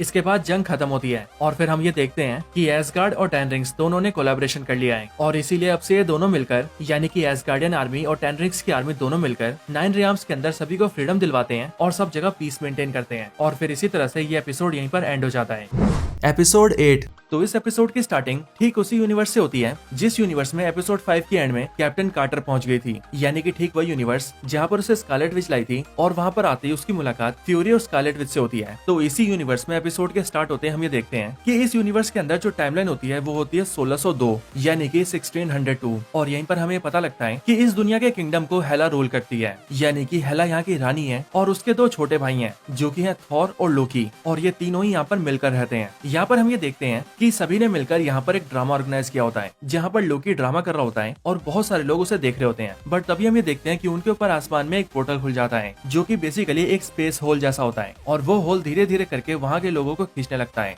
और क्योंकि लोकी ठीक उस होल के नीचे होता है, इसीलिए लोकी सीधा उस होल में खींचा चला जाता है। बट तभी फ्यूरी सामने आता है और वो कैप्टन कार्टर से लोकी को बचाने के लिए कहता है, जिस पर कैप्टन कार्टर लोकी के पैर में रस्सी बांध के उसे बचा लेती है और उसे खींच के नीचे ले आती है। बट फिर तभी हम ये देखते हैं कि लोकी को बचाने के बाद ही वो पोर्टल सीधा वहाँ की रानी जो कि हेला होती है उसे ऊपर खींच लेता है। कैप्टन कार्टर उसे भी बचाने जाती है और वो हेला का हाथ भी पकड़ लेती है, लेकिन वो पोर्टल इतना स्ट्रॉन्ग होता है कि वो हेला को पूरी तरह से अपने अंदर खींच लेता है और कैप्टन कार्टर उसे बचा नहीं पाती। बट यहीं पर ही हम ये देखते हैं कि हेला के हाथों में उसका सेप्टर होता है, जो कि हेला के हाथों से छूट जाता है और हेला के होल के अंदर जाते ही वो सेप्टर नीचे गिर जाता है। हेला के पोर्टल के अंदर जाते ही थॉर को इस बात का बहुत दुख होता है, लेकिन फिर हैप्पी होगन सामने आता है, जो कि वहाँ की आर्मी का कमांडर होता है, और वो सभी के सामने हेला के बाद अब थॉर को वहाँ का राजा घोषित कर देता है। यानी कि अब से थॉर वहाँ का नया किंग होता है, जो कि सेप्टर को अपने हाथों में उठा लेता है। लेकिन थॉर अपनी बहन के जाने की वजह से दुखी तो होता ही है, बट उसके साथ ही वो गुस्सा भी होता है, और वो गुस्सा होता है कैप्टन कार्टर से। वो कैप्टन कार्टर से कहता है कि स्कारलेट विच ने अपनी पावर्स को यूज करके तुम्हें यहाँ पर लाया था, और वो इसीलिए ताकि तुम हमारी मदद कर सको, और यहाँ पर जो अजीब घटनाएं हो रही है और हमारे लोग गायब हो रहे हैं, इस चीज से हमारे लोगों को बचा सको। लेकिन तुम ऐसा करने में फेल हो गई, और अब यहाँ पर मेरी बहन हेला, जो कि यहाँ की रानी थी, वो खुद भी उस होल के अंदर चली गई, और अब वो हम सबसे दूर हो चुकी है। और फिर इसीलिए थॉर अपने सोल्जर्स को ऑर्डर देता है कि वो कैप्टन कार्टर को बंदी बना ले। लेकिन जैसे ही वो सोल्जर्स कैप्टन कार्टर को पकड़ने जाते हैं, वैसे ही कैप्टन कार्टर उन सबको पेल के वहाँ से भाग जाती है। इसके बाद ही हम ये देखते हैं कि कैप्टन कार्टर वहाँ की बिल्डिंग्स पर चढ़कर भाग रही है और सोल्जर्स उसका पीछा कर रहे हैं। और फिर यहीं पर ही वॉचर अपीयर होता है और वो हमें यहाँ की स्टोरी समझाता है। वॉचर हमें बताता है कि ये एक ऐसा यूनिवर्स है जिस यूनिवर्स के टाइमलाइन के अंदर यहाँ का साल है 1602। आगे वो बताता है कि उस पूरे मार्वल मल्टीवर्स के अंदर ऐसे बहुत सारे यूनिवर्सेस हैं जो कि रोज ही डिस्ट्रॉय होते हैं, और उसी तरह से ये भी एक ऐसा यूनिवर्स है जो कि कुछ टाइम में खत्म होने वाला था, और उसी बात के संकेत इन लोगों को मिलने भी लगे थे। और फिर इसीलिए हेला,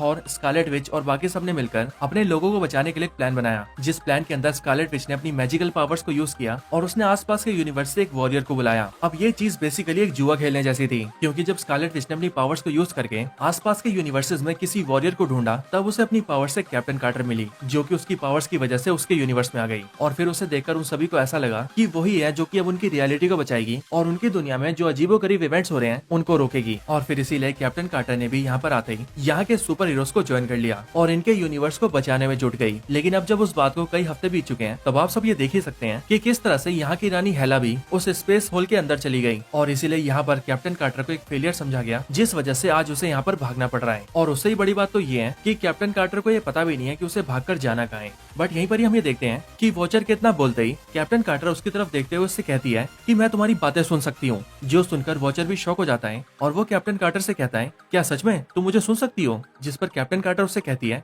हाँ बिल्कुल, लेकिन कभी कभी। इसके आगे वॉचर इससे कहता है कि तुम अगर चाहो तो मैं तुम्हें तुम्हारे यूनिवर्स में वापस ले जा सकता हूँ, तुम्हें यहाँ पर रहने की कोई जरूरत नहीं है, और वैसे भी यहाँ पर तुम एक ऐसी लड़ाई लड़ रही हो जिसके बारे में तुम्हें पता भी नहीं है। बट ये सुनते ही कैप्टन कार्टर उसे समझाती है कि मैं जानती हूँ कि यहाँ पर क्या चल रहा है। वो कहती है कि मैं समझ चुकी हूँ कि यहाँ पर दो टाइम पीरियड्स आपस में जुड़ चुके हैं, जो है 1600s की सेंचुरी और 21st सेंचुरी, और इसीलिए अगर मैं किसी भी तरीके से इन दोनों टाइम पीरियड्स को अलग कर दूं तो फिर उससे सब कुछ ठीक हो जाएगा। लेकिन अगर मैं ऐसा नहीं कर पाती हूँ तो फिर कुछ ही टाइम में ये यूनिवर्स खत्म हो जाएगा। बट ये सुनकर वॉचर उससे कहता है कि इसमें कोई बड़ी बात नहीं है, मैं इस पूरे मल्टीवर्स के अंदर रोज ही ऐसे मिलियंस ऑफ यूनिवर्सेस को देखता हूँ जो कि रोज ही मेरी आंखों के सामने खत्म होते हैं। सो इसीलिए ये नॉर्मल बात है, इसीलिए जो हो रहा है उसे होने दो और तुम अपने यूनिवर्स में वापस चली जाओ। बट कैप्टन कार्टर उससे कहती है कि जब तक वो यहाँ पर है तब तक वो अपने सामने इस यूनिवर्स को खत्म नहीं होने देगी, एंड इसीलिए वो वापस जाने से मना कर देती है और वो ये फैसला करती है कि वो इस यूनिवर्स को बचा कर ही रहेगी। इसके बाद ही दूसरी तरफ हम ये देखते हैं कि अपने राजमहल के अंदर थॉर सभी से बातें कर रहा होता है, जहाँ पर थॉर के साथ निक फ्यूरी, स्कारलेट विच और हैप्पी होगन भी होते हैं। यहाँ पर ये लोग उन्हीं इवेंट्स के बारे में बात कर रहे होते हैं जो अजीब इवेंट्स उनके यूनिवर्स में हो रहे हैं, और इसीलिए स्कारलेट विच थॉर को बताती है कि ये सब इसीलिए हो रहा है क्योंकि एक दूसरे टाइम के अंदर कोई ऐसा आदमी है जो कि वैसे तो फ्यूचर से बिलोंग करता है, लेकिन अब वो टाइमलाइंस के अंदर कहीं पर खो गया है, और उसके इस तरह टाइम में खो जाने की वजह से ही समय का संतुलन बिगड़ गया है और हमारी दुनिया में ये सारी अजीबोगरीब चीजें हो रही हैं। और अगर ये सब इसी तरह से होता रहा तो बहुत ही जल्द हमारा यूनिवर्स खत्म हो जाएगा। लेकिन बड़ी बात तो ये है कि जो फ्यूचर का आदमी टाइमलाइन में भी खो गया है, मैं भी उसे ढूंढ नहीं पा रही हूँ। बट मुझे ऐसा लगता है कि इन सबसे कैप्टन कार्टर हमें बचा सकती है। इसके बाद यहीं पर हम ये देखते हैं कि कैप्टन कार्टर ने यहाँ की सारी बातें सुन ली है और इसीलिए अब उसे भी पता है कि क्या चल रहा है। एंड देन फिर इसीलिए कैप्टन कार्टर सीधा टोनी स्टार्क के पास जाती है, क्योंकि as we all know Tony Stark is a genius in every universe. Tony Stark से मिलने के बाद कैप्टन कार्टर उसे सारी बातें बताती है और वो उससे कहती है कि उसे उसकी मदद चाहिए ताकि वो उस आदमी को ढूंढ सके जिसके टाइम में खोने की वजह से ये सारी घटनाएं हो रही हैं, क्योंकि वो बेसिकली एक ऐसी दुनिया से है जो कि अपने यूनिवर्स के उस टाइमलाइन से सीधा इस यूनिवर्स के इस टाइमलाइन में आ गया है और अभी वो इन दोनों के बीच कहीं पर भटक रहा है। सो इसीलिए उन्हें उस आदमी को ढूंढना होगा और उसे उसकी एक्चुअल टाइम में वापस पहुंचाना होगा ताकि हम इस यूनिवर्स को खत्म होने से बचा सके। ये सुनकर टोनी स्टार्क राजी हो जाता है और वो कैप्टन कार्टर की हेल्प के लिए हाँ बोल देता है और वो ये कहता है कि वो उस आदमी को ढूंढ सकता है और ऐसा करने के लिए उसके पास एक मशीन भी है, लेकिन प्रॉब्लम ये है कि उसे एक बहुत ही बड़े पावर की सोर्स की जरूरत पड़ेगी और उस पावर सोर्स के बिना ऐसा करना इम्पॉसिबल है। ये सुनते कैप्टन कार्टर ये प्लान बनाती है कि वो थॉर का सेप्टर चुराएगी ताकि थॉर के सेप्टर में लगे इन्फिनिटी स्टोन का यूज करके वो टोनी के मशीन को चालू कर सके और टाइम में खोए उस आदमी को ढूंढ सके। इसके अगले सीन के अंदर हम ये देखते हैं कि लोकी एक जंगल से जा रहा होता है, बट तभी उसके ऊपर स्टीव रॉजर्स, स्कॉट लैंग और बकी बार्न्स तीनों अटैक कर देते हैं। यहीं पर हमें पता लगता है कि यहाँ पर रॉजर्स का नाम रॉजर्स हुड है, जो कि बेसिकली रॉबिन हुड जैसा है। बट फिर यहीं पर उनकी मुलाकात कैप्टन कार्टर से होती है। कार्टर को देखकर रॉजर्स हुड ऐसा बोलता है कि तुम तो मर चुकी थी तो तुम यहाँ कैसे आई। बट ये सुनकर कार्टर उससे कहती है कि मैं उसके यूनिवर्स की कैप्टन कार्टर नहीं बल्कि किसी और यूनिवर्स की कैप्टन कार्टर हूँ और यहाँ पर उसे उसकी हेल्प की जरूरत है। बट यहीं पर इसी बात का फायदा उठाकर लोकी वहाँ से भाग जाता है, लेकिन रॉजर्स हुड कैप्टन कार्टर को अपने साथ ले जाता है, जहाँ पर कैप्टन कार्टर उसे सारी बातें समझाती है और वो उससे कहती है कि उसे उसकी मदद चाहिए ताकि वो लोकी से उसका सेप्टर छीन सके। बट यहीं पर ही हम ये देखते हैं कि थॉर के सोल्जर्स ने कैप्टन कार्टर को यहाँ पर भी ढूंढ लिया था और इसीलिए उन्होंने यहाँ पर उन पर हमला कर दिया था। इस हमले के अंदर स्टीव रॉजर्स, स्कॉट लैंग और बकी बार्न्स तीनों कैप्टन कार्टर की हेल्प करते हैं। बट लड़ाई को काफी देर लड़ने के बाद कैप्टन कार्टर रॉजर्स से कहती है कि वो तीनों वहाँ से निकल जाएं और उसे इनके साथ जाने दें, क्योंकि अगर वो लोग इसी तरह से लड़ते रहेंगे तो शायद वो चारों ही हार जाएंगे और क्योंकि उन सोल्जर्स को मुझे ले जाना है इसीलिए मैं उनके साथ जाती हूँ और बाकी तुम तीनों जाकर सेप्टर को चुराने के बारे में सोचो। इसके बाद ऐसा ही होता है, रॉजर्स अपनी टीम के साथ वहाँ से निकल जाता है और वहीं कैप्टन कार्टर सोल्जर्स के सामने सरेंडर कर देती है। बट फिर जेल के अंदर हम ये देखते हैं कि कैप्टन कार्टर जेल तोड़कर निकल जाती है और वो भागते भागते सीधा पास के एक दूसरे सेल में आती है, जहाँ पर वो ये देखती है कि वहाँ पर ब्रूस बैनर है और फिर इसीलिए वो सोल्जर्स को ट्रिक करती है ताकि सोल्जर्स ब्रूस बैनर के गेट के ऊपर फायरिंग करें। और फिर जैसे सोल्जर्स ऐसा करते हैं वैसे उस फायरिंग की वजह से ब्रूस बैनर गुस्सा हो जाता है और वो हल्क बनकर सब तरफ तोड़फोड़ कर देता है और फिर हल्क वहाँ से निकलकर भाग जाता है और कार्टर इसी बात का फायदा उठाती है और वो हल्क की पीठ पर बैठ जाती है और वो भी उसके साथ निकल जाती है और रास्ते में वो उसे अपने प्लान में शामिल कर लेती है और उसको लेकर सीधा टोनी स्टार्क के पास जाती है, जहाँ पर हल्क बैनर के रूप में आ जाता है। यहीं पर ही टोनी स्टार्क कैप्टन कार्टर और ब्रूस दोनों को अपनी मशीन दिखाता है और वो उनसे कहता है कि यही वो मशीन है जिससे हम उस आदमी को ढूंढेंगे जो कि टाइमलाइन में भटक गया है। इसके बाद ही हम ये देखते हैं कि वहाँ पर स्टीव रॉजर्स भी अपनी टीम के साथ आ जाता है, जिसके बाद वो सारे मिलकर सेप्टर को चुराने के लिए तैयार हो जाते हैं। इसके बाद ही हम ये देखते हैं कि वो सारे लोग अपना भेस बदल के सीधा थॉर के महल में घुस जाते हैं और भेस बदल बदल के वहाँ के लोगों में घुल मिल जाते हैं। जिसके बाद ही थॉर भी वहाँ पर आता है और वो अपनी गद्दी पर बैठता है। बट तभी हम ये देखते हैं कि थॉर के महल के ऊपर ही फिर से वो स्पेस होल खुल जाता है, लेकिन वो किसी को अपने में खींच पाता है कि उससे पहले ही स्कारलेट विच अपनी पावर से उसको ब्लॉक कर देती है। इधर कैप्टन कार्टर की टीम भी अपना प्लान शुरू करती है, जिसके अंदर हल्क सबसे पहले बिल्डिंग को तोड़ता हुआ अंदर आता है, जिसके बाद ही टीम के दूसरे मेंबर्स भी एक्टिव हो जाते हैं। बट ये देखकर थॉर के सोल्जर्स भी उन पर अटैक कर देते हैं। इधर ही हम ये देखते हैं कि स्टीव रॉजर्स, जो कि रॉजर्स हुड है, वो हैप्पी होगन से फाइट करता है। बट यहीं पर ही फाइट के दौरान ही हैप्पी होगन भी हल्क जैसे मॉन्स्टर में ट्रांसफॉर्म हो जाता है और ये देखने में बिल्कुल वैसा ही होता है जिसे हमने व्हाट इफ सीजन 2 के एपिसोड 3 में देखा था। इसके बाद ही हम ये देखते हैं कि कैप्टन कार्टर थॉर के पास आती है, जहाँ पर कैप्टन कार्टर और थॉर की फाइट स्टार्ट हो जाती है। बट फिर फाइट के थोड़ी देर बाद ही स्कारलेट विच अपनी पावर्स का यूज करके थॉर को रोक देती है और वो कैप्टन कार्टर से कहती है कि मुझे तुम पर भरोसा है, जल्दी से अपने प्लान को पूरा करो और सेप्टर को स्टार्क के हाथ में दो। इसके बाद कैप्टन कार्टर ऐसा ही करती है और वो सेप्टर को सीधा टोनी के हाथ में देती है, जिसके बाद टोनी स्टार्क सीधा सेप्टर से इन्फिनिटी स्टोन को निकाल लेता है, जो कि मोस्ट प्रोबेबली टाइम स्टोन ही होता है, और फिर वो उसे अपने मशीन में डालकर मशीन को एक्टिवेट कर देता है। एंड फिर टोनी पैगी कार्टर से कहता है कि वो मशीन में अपना हाथ डाले, जिसके बाद जैसी पैगी अपना हाथ डालती है वैसे हाथ बाहर निकालते हम ये देखते हैं कि उसके हाथ के ऊपर एक मैकेनिकल ग्लव्स आ गए हैं। बट फिर तभी थॉर उस पर अटैक करने आता है, लेकिन पैगी कार्टर उससे पहले मशीन को एक्टिवेट कर देती है, जिसके बाद ही मशीन के एक्टिवेट होते ही उनके आसपास के सारे लोग शॉक हो जाते हैं, क्योंकि वहाँ पर उन सबके बीच वो आदमी आ चुका होता है जो कि टाइमलाइंस के अंदर खो चुका था, यानी कि फोरनर। और वो आदमी और कोई नहीं बल्कि स्टीव रॉजर्स यानी कि कैप्टन अमेरिका होता है। स्टीव को वहाँ पर देखते ही पैगी कार्टर उससे पूछती है कि आखिर ये सब कैसे हुआ, जिस पर स्टीव रॉजर्स यानी कि कैप्टन अमेरिका उसे बताता है कि वो एक दूसरे यूनिवर्स के दूसरे टाइमलाइन से बिलोंग करता है और उसे याद है कि वहाँ पर वो एक एलियन मॉन्स्टर से फाइट कर रहा था जिसका नाम था थैनोस, और उसके पास कई सारे इन्फिनिटी स्टोन्स थे, लेकिन जब उसने उस पर अटैक किया तब उसकी शील्ड का एक अटैक सीधा उसके स्टोन्स पर लग गया और फिर उससे एक एनर्जी निकली, जिसके बाद ही ये सब हुआ, यानी कि वो टाइमलाइंस के अंदर कहीं खो गया। ये सारी चीजें थॉर भी देखता है और इसीलिए थॉर कैप्टन कार्टर से कहता है जो कैप्टन कार्टर ने कहा था वो बिल्कुल सही था और इसीलिए उसने जो भी किया वो बिल्कुल सही किया। और फिर इसीलिए थॉर कैप्टन कार्टर से कहता है कार्टर जल्दी से उस काम को पूरा करो जिसके लिए तुम्हें हमने यहाँ पर बुलाया है। बट कैप्टन कार्टर ऐसा कर नहीं पाती और वो इसीलिए क्योंकि उसके सामने स्टीव रॉजर्स था जिसे वो खोना नहीं चाहती थी। लेकिन तभी स्टीव रॉजर्स कैप्टन कार्टर के हाथ में लगे ग्लव्स का बटन दबा देता है और वो पैगी कार्टर से कहता है कि उन्हें ऐसा करना ही होगा। और फिर तभी हम ये देखते हैं कि सब कुछ ठीक हो जाता है और जो स्टीव रॉजर्स कैप्टन कार्टर के सामने खड़ा होता है वो अपने टाइम में वापस चला जाता है। एंड देन फिर इस तरह से कैप्टन कार्टर अपने काम को पूरा करती है। फिर इसके एंड सीन के अंदर हमें देखते हैं कि कैप्टन कार्टर एक जगह पर बैठी होती है जहाँ पर उससे मिलने के लिए स्ट्रेंज सुप्रीम आता है। स्ट्रेंज सुप्रीम को वहाँ पर देखते ही कैप्टन कार्टर उससे कहती है, स्ट्रेंज तुम कैसे हो? जिस पर वो पैगी कार्टर से कहता है, पैगी मुझे तुम्हें एक कहानी सुनानी है। और फिर हम ये देखते हैं कि इसके साथ ही ये एपिसोड यहीं पर एंड हो जाता है और स्क्रीन पर लिखा आता है टू बी कंटिन्यूड, यानी कि इस कहानी को अगले एपिसोड में पूरा किया जाएगा।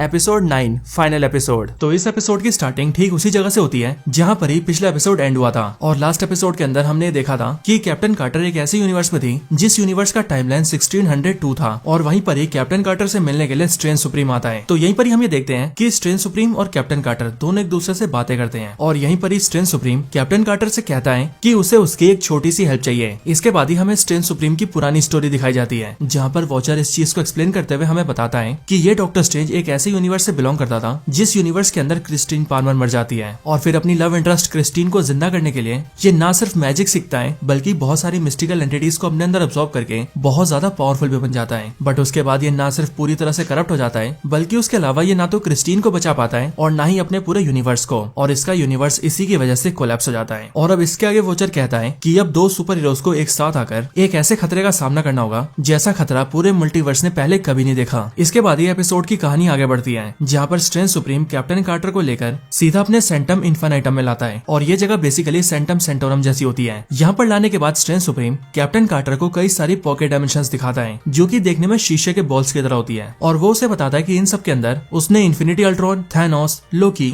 और इन जैसे बहुत सारे बींग्स को कैप्चर कर रखा है। और ऐसा इसीलिए क्योंकि ये सारे बींग्स ऐसे बींग्स हैं जो कि अपने अपने यूनिवर्स के किलर्स हैं, यानी कि इनकी वजह से इनका यूनिवर्स खत्म हो रहा था। सो दैट्स व्हाई इसने उन सबको कैप्चर कर लिया और उन सारे यूनिवर्स को बचा लिया और इन सबको नाम दिया गया यूनिवर्स किलर्स। ये देखकर कैप्टन कार्टर स्ट्रेंज सुप्रीम से कहती है, ये तो बहुत अच्छी बात है, तुम एक एक करके मल्टीवर्स के सारे यूनिवर्सेस को बचा रहे हो। बट इसके आगे स्ट्रेंज सुप्रीम उससे कहता है कि अभी एक काम ऐसा है जिसके अंदर उससे कैप्टन कार्टर की जरूरत है। ये सुनते ही कैप्टन कार्टर ये समझ आती है कि वो समझ चुकी है कि डॉक्टर स्ट्रेंज को उससे क्या हेल्प चाहिए। वो डॉक्टर स्ट्रेंज यानी कि स्ट्रेंज सुप्रीम को बताती है कि हो ना हो कि तुम्हारे इन सारे कलेक्शंस में से एक बीइंग भाग चुका है और इसीलिए तुम चाहते हो कि मैं उसे पकड़ने में तुम्हारी मदद करूं। इसके बाद ही स्ट्रेंज सुप्रीम उससे कहता है कि बिल्कुल ऐसी बात है और फिर इसीलिए इसके आगे वो पैगी कार्टर से कहता है कि असल में उन दोनों को जिसे पकड़ना है वो एक लड़की है जो कि इस टाइम पर अभी एक अनजान से दूसरे यूनिवर्स में है और कैप्टन कार्टर को जाकर उसे अभी पकड़ना है। ये सुनते कैप्टन कार्टर डॉक्टर स्ट्रेंज से पूछती है कि आखिर वो भी तो बहुत पावरफुल है तो वो उसे खुद क्यों नहीं पकड़ लेता। बट ये सुनते स्ट्रेंज सुप्रीम उसे बताता है कि जैसे ही वो उसके पास जाता है वैसे ही उसे इस बारे में पता लग जाता है और वो उससे दूर भाग जाती है, जिस वजह से बहुत टाइम से वो उसे पकड़ नहीं पा रहा है। और क्योंकि कैप्टन कार्टर उसके लिए अनजान है इसीलिए उसके आने की उसे भनक नहीं लगेगी और कैप्टन कार्टर उसे पकड़ पाएगी। और फिर इसके आगे स्ट्रेंज सुप्रीम कैप्टन कार्टर को उसी यूनिवर्स में भेज देता है जिस यूनिवर्स के अंदर वो लड़की होती है जिसे स्ट्रेंज सुप्रीम को पकड़ना है। इसके बाद ही स्ट्रेंज सुप्रीम कैप्टन कार्टर को उस नए यूनिवर्स में भेज देता है। यहाँ पर कुछ टाइम चलने के बाद ही कैप्टन कार्टर ये देखती है कि वहाँ पर एक बड़े से चट्टान में रेड स्कल की मूर्ति बनी हुई है और ये चीज देखकर उसे बहुत अजीब लगता है। बट फिर तभी वहाँ पर वॉचर अपीयर होता है और वो कैप्टन कार्टर से मिलकर उसे समझाता है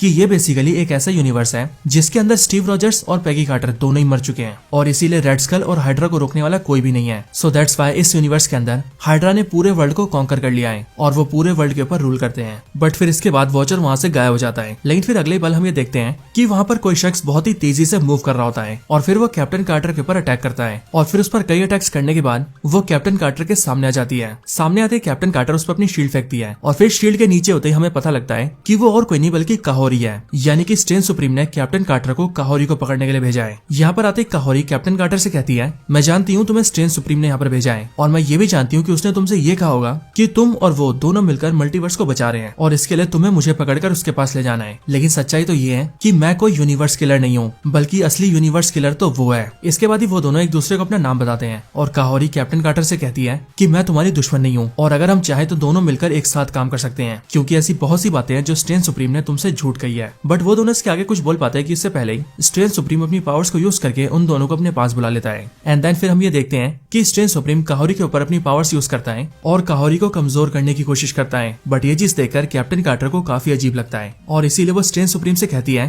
कि आखिर तुम कर क्या रहे हो, मुझे कुछ अजीब लग रहा है। बट फिर तभी काहोरी उसे बताती है कि लगता है कि इसने तुम्हें फोर्ज के बारे में कुछ नहीं बताया। बट कैप्टन कार्टर ये सुनकर बोलती है कि आखिर ये फोर्ज क्या है, जिस पर काहोरी उसे एक्सप्लेन करते हुए कहती है कि ये स्ट्रेंज सुप्रीम ना सिर्फ ऐसे बंदों को पकड़ रहा है जो कि यूनिवर्स किलर्स हैं, बल्कि ये बहुत सारे ऐसे लोगों को ही पकड़ रहा है जो कि यूनिवर्स हीरोज हैं, यानी कि उनके यूनिवर्स के अंदर वो हीरोज हैं, यानी कि अपने यूनिवर्स के अंदर वो सारे अपने यूनिवर्स को बचा रहे हैं। और बेसिकली इसका प्लान ये है कि वो उन सारे यूनिवर्स हीरोज को पकड़कर उन्हें अपनी फोर्ज मशीन के अंदर फीड करना चाहता है, जिससे कि ये अपने यूनिवर्स को एक बार फिर से रिक्रिएट कर सके, यानी कि वो यूनिवर्स जिसे इसने डिस्ट्रॉय कर दिया था। सो इसीलिए ये कोई हीरो नहीं बल्कि एक सन की है, जो कि किसी यूनिवर्स को बचाने की कोशिश नहीं कर रहा, बल्कि उन सारे यूनिवर्सेस की कुर्बानी देके सिर्फ अपने यूनिवर्स को जिंदा कर रहा है। काहोरी की इन बातों को सुनकर कैप्टन कार्टर सारी कहानी समझ जाती है और इसीलिए कैप्टन कार्टर स्ट्रेंज सुप्रीम से कहती है, मैं समझ गई हूँ स्ट्रेंज, तुम अपने यूनिवर्स को इसीलिए जिंदा कर रहे हो ताकि तुम क्रिस्टीन को वापस ला सको। जिस पर स्ट्रेंज सुप्रीम उसे जवाब देता है, हाँ बिल्कुल, मैं क्रिस्टीन को वापस लाना चाहता हूँ, मैं उसे एक बार फिर से जिंदा करना चाहता हूँ और इसी के लिए मैं इन सारी यूनिवर्सेस की कुर्बानी देके अपने यूनिवर्स को रिक्रिएट कर रहा हूँ। बट ये सुनकर पैगी कार्टर उससे कहती है, ये पागलपन है स्ट्रेंज। बट स्ट्रेंज उससे कहता है, मैं जानता हूँ पैगी, तुम भी स्टीव के लिए ऐसा ही करती। बट फिर इसके बाद ही पैगी कार्टर काहोरी के सामने आकर अपनी शील्ड आगे कर देती है और स्ट्रेंज सुप्रीम को रोकती है और फिर वह स्ट्रेंज सुप्रीम से कहती है, तुम गलत हो, मैं स्टीव के लिए ये नहीं करती और ना ही खुद स्टीव ये चाहता कि मैं उसके लिए ये सब करूं। किसी एक के लिए इतनों की कुर्बानी, ये कीमत बहुत ज्यादा है स्ट्रेंज। बट ये सुनते स्ट्रेंज सुप्रीम कहता है, जो चीज मुझे चाहिए उसके लिए ये कीमत बहुत छोटी है। और फिर ये बोलते ही वो उनके ऊपर फिर से अटैक कर देता है। ये देखकर कैप्टन कार्टर उस पर अटैक कर दिया है, बट वो इतना पावरफुल होता है कि उसे कुछ भी नहीं होता है। And that's why Captain Carter अपने शील्ड से उन सारे पॉकेट डायमेंशन के ऊपर अटैक कर देती है जिनके अंदर यूनिवर्स किलर्स कैद होते हैं, जिसके बाद ही वो सब के सब बाहर निकल जाते हैं और एक दूसरे से फाइट करने लगते हैं। ये देखकर स्ट्रेंज सुप्रीम का ध्यान भटकता है और वो एक बार फिर से उन सबको रोकने के लिए जाता है, जो देखकर कैप्टन कार्टर काहोरी के पास जाती है और वो उससे कहती है कि ये अभी थोड़ी देर के लिए बिजी रहेगा और इसीलिए हमें इस बात का फायदा उठाना चाहिए और हमें जल्दी से उस फोर्ज मशीन के पास जाना चाहिए और उसे डिस्ट्रॉय कर देना चाहिए ताकि स्ट्रेंज सुप्रीम यूनिवर्स हीरोज को उस मशीन के अंदर फीड ना कर पाए। इसके बाद काहोरी कैप्टन कार्टर का हाथ पकड़ती है और वो अपनी सुपर स्पीड से उसे आगे ले जाती है। आगे जाने के दौरान वो बहुत सारे कैरेक्टर्स को देखते हैं जो कि आपस में लड़ रहे होते हैं और फिर वहां से थोड़ा और आगे जाने के बाद ही उनकी मुलाकात मार्वल ज़ॉम्बी कैरेक्टर से होती है, जिनमें ज़ॉम्बी स्कारलेट विच भी होती है। वो उन्हें देखकर उन पर अटैक कर देती है, बट काहोरी अपनी पावर्स को यूज करके उसका सामना करती है और कैप्टन कार्टर बाकी बचे ज़ॉम्बीज से लड़ती है। इसके बाद ही उनके सामने हेला भी आ जाती है और फिर देखते देखते वहाँ पर सर्टर भी आ जाता है। बट फिर तभी वो दोनों देखते हैं कि उनके आसपास स्ट्रेंज सुप्रीम बहुत सारे पोर्टल्स खोल रहा है ताकि वो उन दोनों को पकड़ सके और फिर इसीलिए वो दोनों ये फैसला करते हैं कि उन्हें इन सबको यहीं पर छोड़ देना चाहिए और खुद वहाँ से निकल जाना चाहिए। एंड देन वो दोनों वहाँ से भाग जाते हैं। बट फिर तभी उनके सामने थैनोस आ जाता है जो कि उनसे लड़ने वाला होता है कि तभी अगले पल हमें देखते हैं कि थैनोस धूल बनकर वहीं पर गिर जाता है और ऐसा किया होता है किलमोंगर ने, जिसके पास सारे इन्फिनिटी स्टोन्स होते हैं। क्योंकि अगर आप सभी को याद हो तो व्हाट इफ सीजन 1 के एंड के अंदर वो किलमोंगर ही होता है जो कि अल्ट्रॉन के बाद सारे स्टोन्स को हासिल कर लेता है। उसे देखकर कैप्टन कार्टर काहोरी से कहती है कि इसके पास इन्फिनिटी स्टोन्स वाले इन्फिनिटी आर्मर है और अगर हमें इसका आर्मर मिल जाए तो हम स्ट्रेंज सुप्रीम से फाइट कर सकते हैं। ये सुनते ही काहोरी इन्फिनिटी आर्मर से किलमोंगर को गायब कर देती है और उसे कहीं और भेज देती है, जिसके बाद वो सूट कैप्टन कार्टर ले लेती है और फिर वो उस सूट को पहन लेती है। बट फिर तभी उनके आसपास की जमीन हिलने लगती है, जो देखकर काहोरी ये समझ जाती है कि स्ट्रेंज सुप्रीम ने फोर्ज को स्टार्ट कर दिया है और फिर इसीलिए कैप्टन कार्टर काहोरी से कहती है कि उन दोनों को जल्दी से फोर्ज को रोकने जाना होगा। इसके बाद वो दोनों ऐसा ही करती है और वो दोनों सीधा फोर्ज मशीन के पास आ जाती है, जहाँ पर हम ये देखते हैं कि एक गोल सी खाई जैसी जगह के अंदर एक बड़ी सी मैजिकल मशीन होती है जो होती है स्ट्रेंज सुप्रीम की फोर्ज मशीन। और स्ट्रेंज सुप्रीम इसी फोर्ज के अंदर यूनिवर्स हीरोज को डालना चाहता है, यानी कि उन सभी को जो कि अपने यूनिवर्स के अंदर हीरोज हैं और वो अपने यूनिवर्स को बचा रहे हैं। ये दोनों ही डिसाइड करती हैं कि उन दोनों को मिलकर इस फोर्ज मशीन को डिस्ट्रॉय करना होगा। बट तभी हम ये देखते हैं कि उन दोनों के सामने स्ट्रेंज सुप्रीम आ जाता है और वो आते ही ये देखता है कि कैप्टन कार्टर के पास इन्फिनिटी आर्मर है। बट वो उससे कहता है कि तुम तो जानती हो कि मैं इस आर्मर को पहले भी हरा चुका हूँ। बट कैप्टन कार्टर ये सुनकर कहती है कि तुमने इसे हराया था बट पहले इस सूट के अंदर मैं नहीं थी, सो इसीलिए इस बार की कहानी बिल्कुल अलग है। और फिर ये बोलते ही वो दोनों स्ट्रेंज सुप्रीम के ऊपर अटैक कर देती है, जिस अटैक के अंदर वो दोनों अपनी पावर्स को यूज करके सीधा उसे स्ट्रेंज सुप्रीम पर मारती है। बट उस अटैक से स्ट्रेंज सुप्रीम को कुछ भी नहीं होता और वो उन दोनों के ऊपर कई सारे मिस्टिकल ड्रैगन्स छोड़ देता है। बट वो दोनों उन सबको हरा देती है, जिसके बाद स्ट्रेंज सुप्रीम दोबारा से खुद ही उन दोनों पर अटैक करता है। बट यहाँ पर काहोरी और कैप्टन कार्टर दोनों अपनी पावर्स को मिलाकर भी स्ट्रेंज सुप्रीम को नुकसान नहीं पहुंचा पा रहे थे और फिर इसीलिए स्ट्रेंज सुप्रीम वहीं पर ही अपने बहुत सारे क्लोन्स बना लेता है, जो देखकर कैप्टन कार्टर कार्टर भी ऐसा ही करती है और वो भी अपने कई सारे क्लोन्स बना लेती है, जिसके बाद उन सबकी आपस में फाइट होती है। बट फिर कुछ टाइम बाद ही स्ट्रेंज सुप्रीम अपनी पावर्स का यूज करके